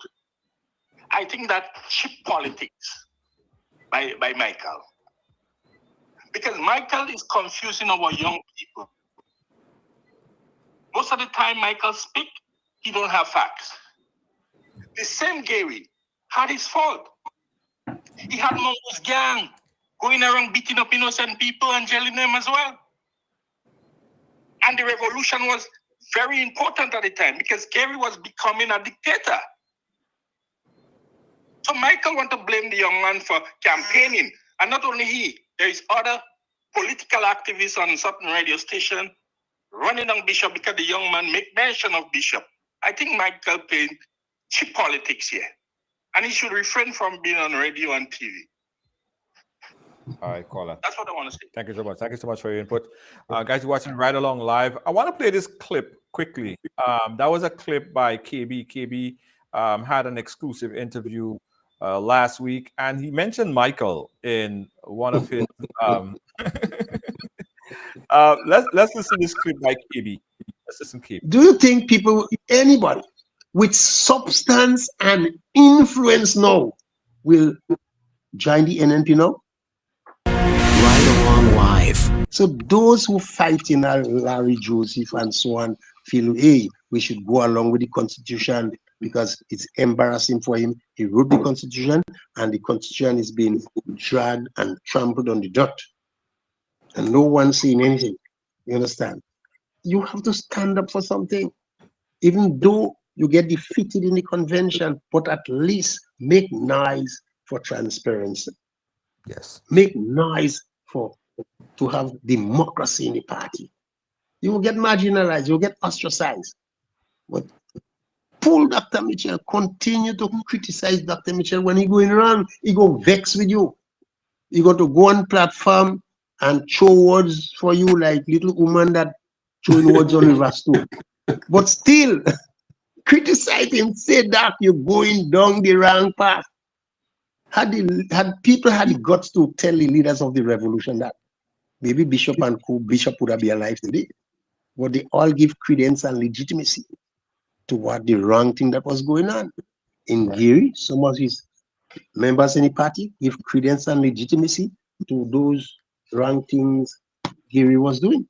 And in NNP today, lot of them don't like Dr. Michel behavior. Not of them don't like what he's doing. For instance, Bola tells somebody the other day, just what happening in St. Patrick's East and West with the hiding and pick delegates is wrong, but he Bola can't do nothing about it. I said, why didn't he resign? He's the umpire. Why? History will be unkind to Bola. Bola should resign and get out of that because he's given credence and legitimacy to what is taking place. And most of them is grumbling behind Dr. Michel back, grumbling. If Michel already say, watch, only behind my back they could talk, you know. They can't talk for me to hear. But that fear it cannot last forever. Autocratic rule don't last forever. It will work for you for over a period of time, but it going to come crashing down. It come crashing down. Yes. If NNP don't reform and democratize, we have a problem. Look now, you tell me something, Madonna. Do you think anybody with substance and influence now will join the NNP now? No, who will come in that kind of in this kind of, kind of melee thing? Who will come there? That is why we have to scrape the barrel and we have to stick with people like Wild John. We may go down to one for my friend Baptiste, yes, no, because if nobody with substance and influence will come in and join the party, you have to take what you get. Michael, you lack the substance and influence. No substance, no influence, Michael. KB on your tail. Well, KB and I have we do have extensive discussions about politics, and sometimes it's heated, friendly, heated discussion. And, his utterances there may trigger some questions. If he feel that Bola should resign, why was he supporting his man to be leader? He should have give him that advice as well. Say, well, get out of it, quit. So it's self-serving for my friend KB. It's okay. It's all right. He feel free. We now have a democracy where he could say as he feel. He no longer have to worry about anybody picking him up and send him in Richmond Hill. That is what we gained from 1985. We returned Grenada to constitutional democracy where everyone have the right to speak freely. So I admire him, and I always listen to him, and I always engage him. The only time I have not heard from him within the last 6 months or so was last week. I haven't been hearing from him. I hope he's okay, because I told him then that he and his candidate would go down in defeat. I told him that they were going the wrong way. I told him then that Dr. Mitchell owns the party, and if he does not want Peter to succeed him, Peter will not succeed him. That's what I told him then. So okay, we have to hear from KB. Yeah, all right. And KB has told us that he wants to come back, and those are open for KB, Emmeline Pierre, Dr. Mitchell, anyone who care to talk to me. I am open to speak with them. As you can see, Right Along Live is the most watched program throughout the Caribbean, and it's a great platform for them to come and articulate their point of views on the program, not just speak to their followers and hecklers, not hecklers, the followers in particular.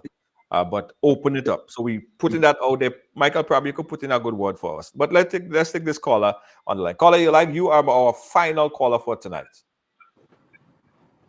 Good night, brother. Good night to your guest, Mr. Baptiste. Hey, sir. Yeah, man. My little 2 pence is that I must say, first of all, I was one that suffered under Maurice Bishop for 3 years, 2 months, and 1 day in each month in prison. Mm-hmm. And seeing Kennedy on that platform and bring back so many hurt to the people of Grenada, I don't think we should ever bring back Grenada. I cannot believe that a man could tell you that he had over a gun, who had over a gun to kill some 4 innocent people. I don't believe that it's fair to bring back that man there, to bring back all that memory. Maurice Bishop memory alone is enough to hurt a lot of people. You know? And I think that we must do things to bring back the history of Grenada on both sides. My question, why Peter didn't go? Peter could have gone to the convention, and then when they elect him, he could have abstained. Or let the vote go, and then we see how much vote that he gets. Then he could say, okay, well, I was rigged, but if he not go, how could you say he rigged? Right. Do me a favor, though. Do me a favor. If you could just turn your background down, because I'm getting a steady feedback. Oh, sorry. Yes, ma'am. Yeah. Yes. Okay, that's much better. Mm-hmm. Yeah, he's referring to, he could have go there and then abstain and see what's taking place. You can't stay away on 2 occasions and then you don't know what's taking place there, and then you say, okay, well, look, people say outside, oh, that was rigged, that was rigged, that was rigged. Who knows? What about the vote you again? Right. You know, and even though he lose, then he can take another post and remain within the party. Right. You know, so it should be assured, okay, that I'm only going there for the leadership. I might lose the leadership, so I'm not going because, you know, things is against me. I don't think that was correct. Okay. Thank you, caller. We appreciate your input. Welcome. Thanks again. Yeah. All right, we're about to wrap, guys. So let's go with final closing words. Let's go with you, Django. Your thoughts. A lot said today. Extended time program. What's your thoughts on final words? Well, it's sad to see that the new National Party has reached to that point. I believe the present point going forward would be the lowest for a very long time.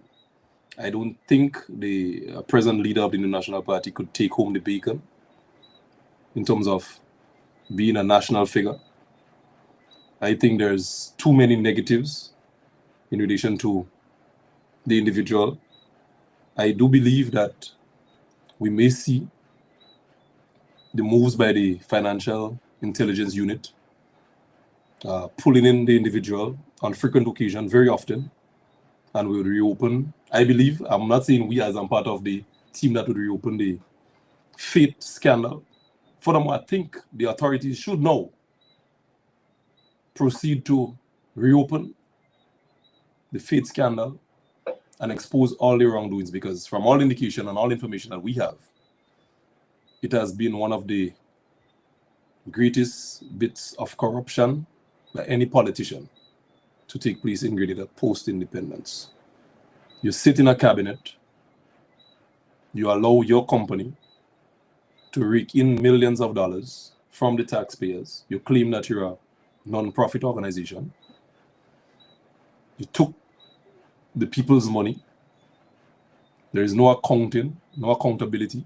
You claim you spent $6 million in 2 years to spray hand sanitizer on people's hands. And now you come in and ask the people of Grenada, Carriacou and Petit Martinique, to take you serious, to make you the leader of this country. I don't see how the Grenadian public would support that idea. I think that was a flaw by the new National Party to promote and aspire to the seat of leadership. But it will work best for the National Democratic Congress. I am certain that seat in St. Andrew Southeast would become a very easy seat for the NDC to win next election. Very easy seat to win. And I'm saying that here with no joke and no apology, because we know that seat was only lost by probably under 200 votes last time around. So we will put in the work. We will put in the work, and we will make sure that she's unseated when the bell is rung. Right. All right. My good friend Michael, your closing words and thoughts. Well, my partner singing more and more and more like a prospective candidate. No. I'm just saying that was the last thoughts. That was my last thoughts. But let me say that I don't believe we should weaponize the legal system against political opponents. Whoever does it, I think it is wrong, and we should refrain from doing so. You should meet your opponent in the middle of the ring, take your case to the people, and defeat her politically. I don't feel we should try to go back and doing so. We had an opportunity yesterday to do that. We had an opportunity to do that yesterday. Let's not do it again. Let's not do it again. Hold on. I heard you mention about stature. She don't have the national stature. Now, the present Prime Minister, nobody knew of him. Ms. Pierre was Minister of Youth and Sports in early times. She became Minister of Education. She performed with distinction. She's known throughout Grenada.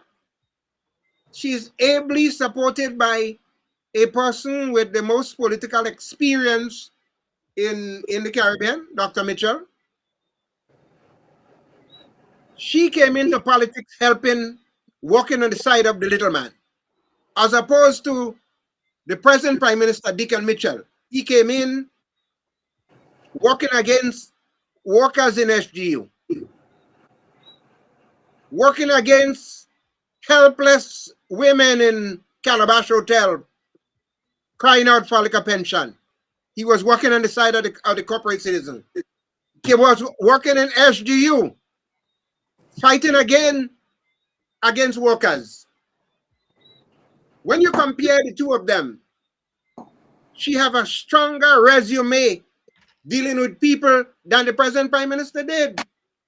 I am sure if Ms. Pierre was the Prime Minister, on her first budget presentation, she would never increase on water for the poor, the elderly, the humble, the left out, the mentally challenged.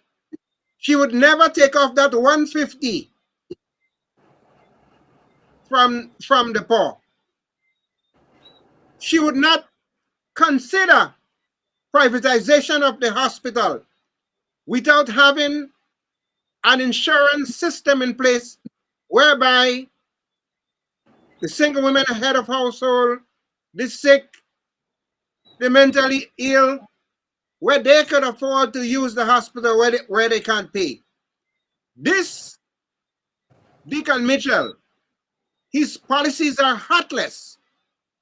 And the comparison between he and Emmeline Pierre is that Emmeline Pierre came from the bowels of poverty. She understands poverty. She can invite herself into the feelings of the have-nots, the small man, the unfortunate, the left out, and the disadvantaged. I think she will be in a better position politically in terms of administrating, because she will be able assisted by Dr. Mitchell and the other experienced members. Dr. Mitchell is not going anywhere. He's staying on as the parliamentary representative for Northwest. He's staying on to mentor and tutor her so that when he leaves eventually, she'll be 100% suited for the job. But as it is now, she have more political experience than Deacon Mitchell. Let's face it. So when you're talking about stature, what stature did Deacon Mitchell have?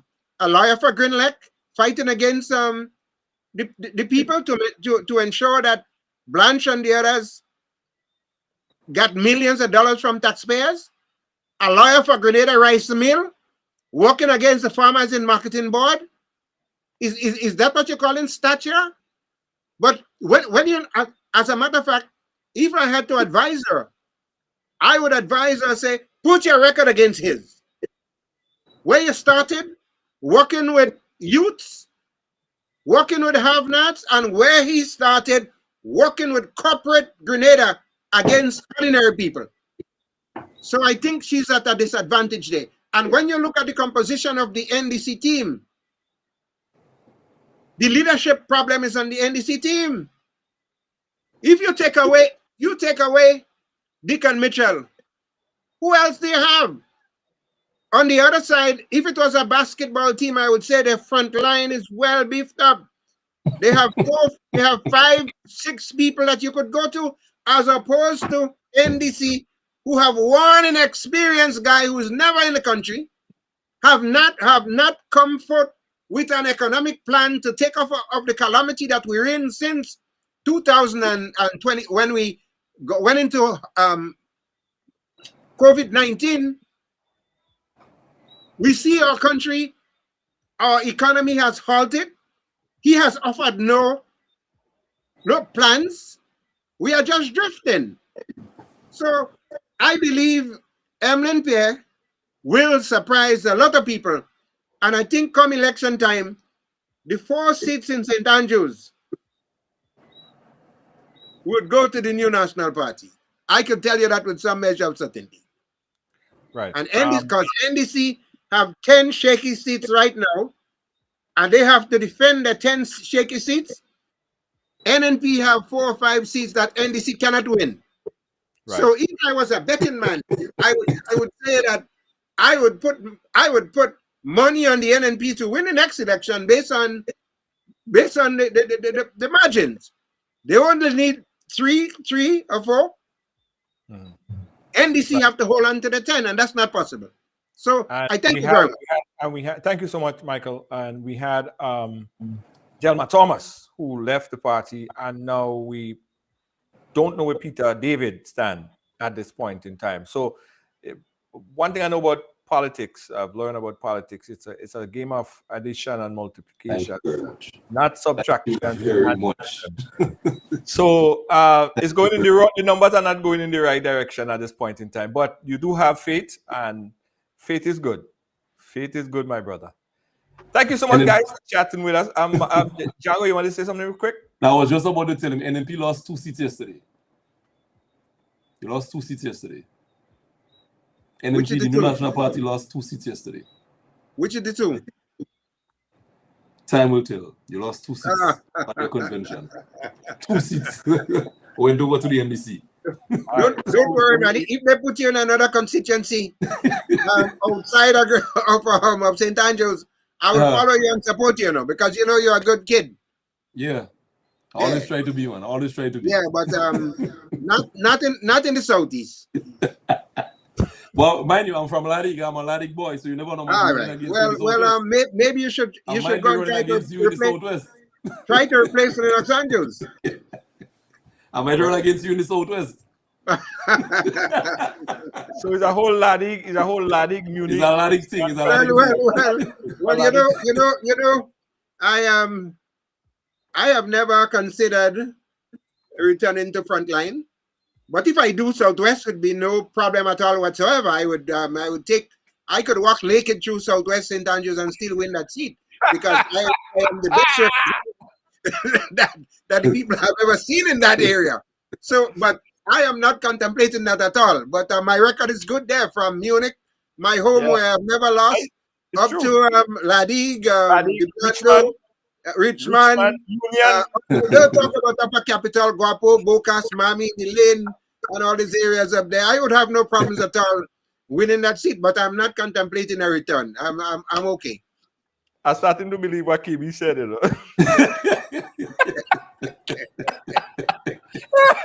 Guys, anyway, listen, just a little poke fun. That's just fun we have. Guys, thank you. Michael, thank you so much for answering my call and doing that. Always a pleasure. I appreciate that. Ian Django Thomas, thank you so much also, my brother. We'll catch up again another time, guys. We'll yes, be right man. back. Final yes, closing words. Yes, thanks. Bye-bye. It's time. to do better. Beacon's Be Better Group Health Plan now offers new and improved options that make health insurance affordable for small to medium businesses. Good medical cover gives you a competitive edge and takes care of the people that take care of your business. Get a better plan to build a better business. Call Beacon or log on to beacon.co.tt for more info today.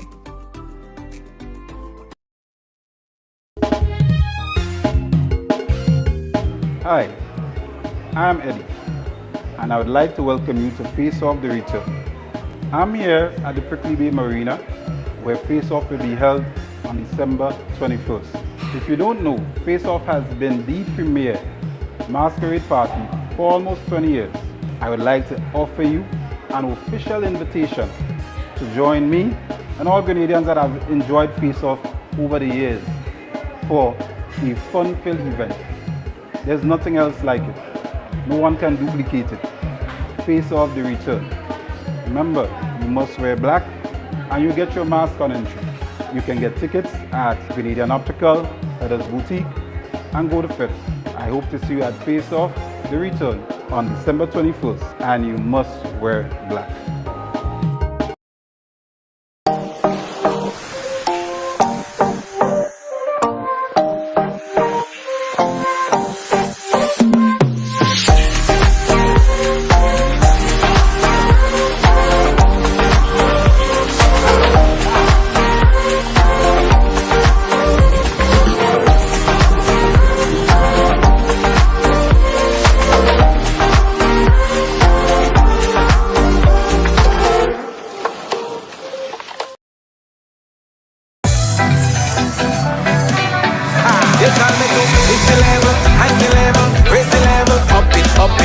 What if you had a choice? A choice of joining a line or a choice of making your purchases online? What would you choose? While you ponder on that, the National Lotteries Authority has provided another purchasing option. All their games are now available online. Yes, Grenadians! From wherever you are, purchase your favorite daily and jackpot type games using any electronic device. Register on the NLA's website at www.nla.gd.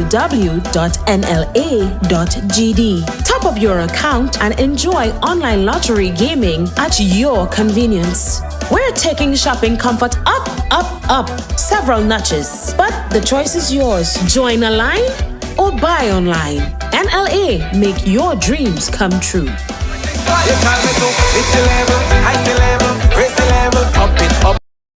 Looking for the ultimate island experience? Hop on the Ride Tuk Tuk Rum Punch Tour and explore Grenada like never before. Feel the tropical breeze, sip on authentic Caribbean rum punch, and cruise through Grenada's stunning scenery in our unique and fun tuk-tuks. It's the perfect blend of adventure and island flavor. Book your unforgettable tour now at ride.gd or call 473-422-1011. Don't just see Grenada, experience it with Ride Tuk Tuk Rum Punch Tours today.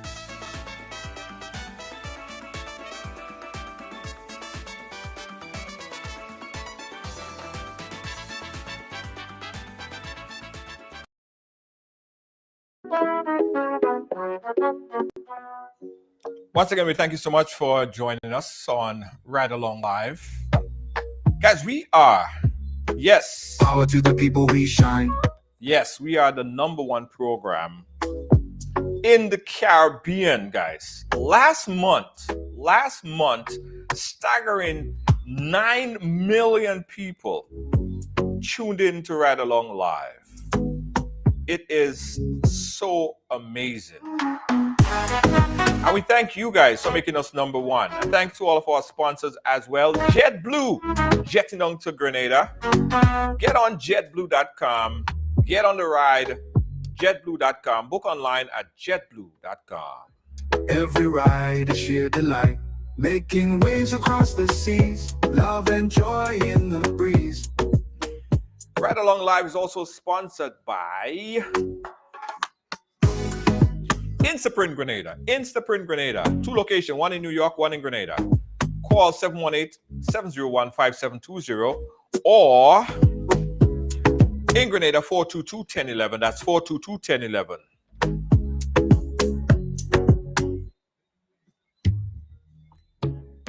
Guys, you want an excursion like you never had before? I'm talking about the best excursion you ever had in your life. The best excursion you ever had in your life. From island to island, strong with the host. We book a donut boat ride with us. Now you see this donut boat? It's shaped like a donut.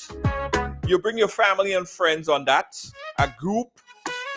Yeah, if you're having a staff party, bring your crew on that boat and you will have a time like you never had before.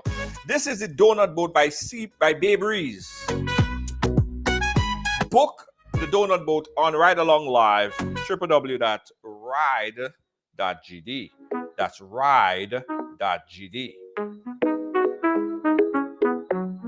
Yes, yes. Vibe, amazing host leading the ride. Power to the people we shine. Book online at ride.gd or call 473-422-1011. Guys, what you doing next weekend? What you doing next weekend? Like this weekend, coming up.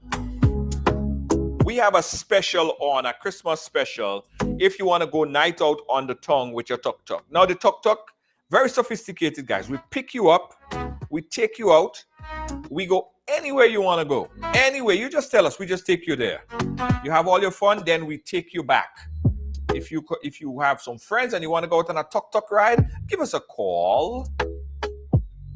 Give us a call. Let me put a number there, 473-422-1011, right there.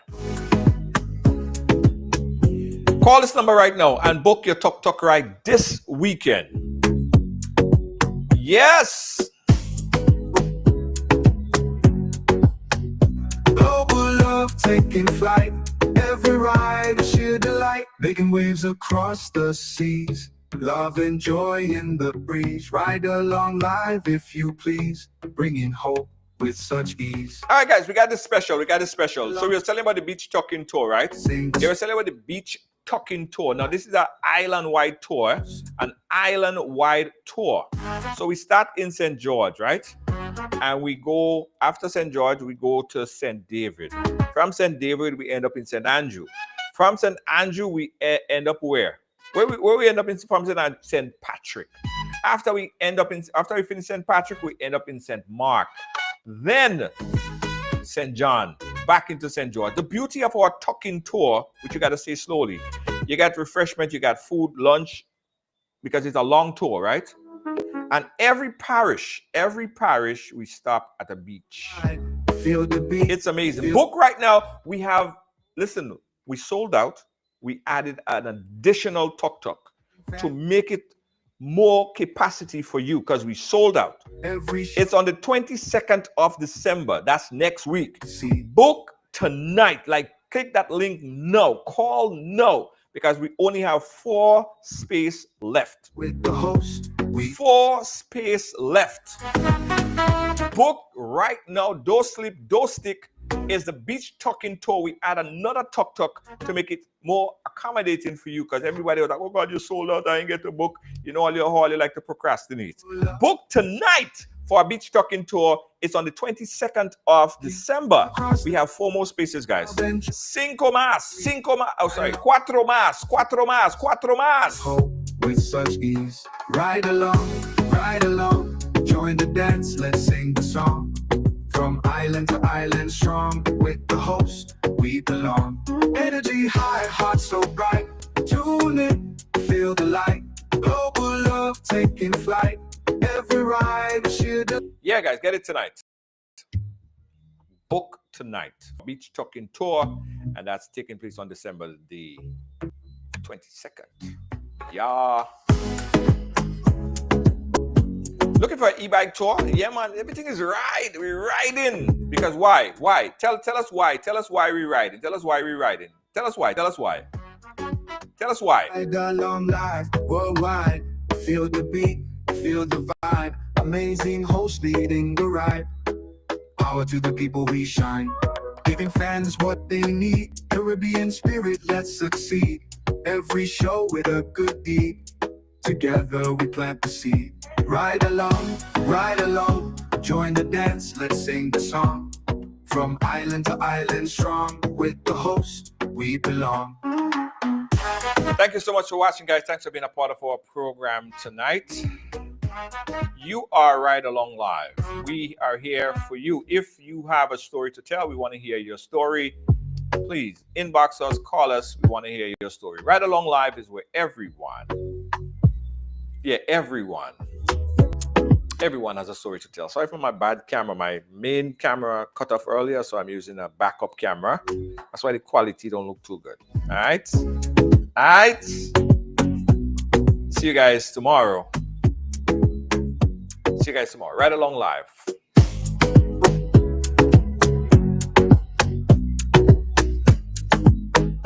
Every ride is sheer delight, making waves across the seas. Love and joy in the breeze. Ride along live if you please, bringing hope with such ease. Ride along, join the dance, let's sing the song.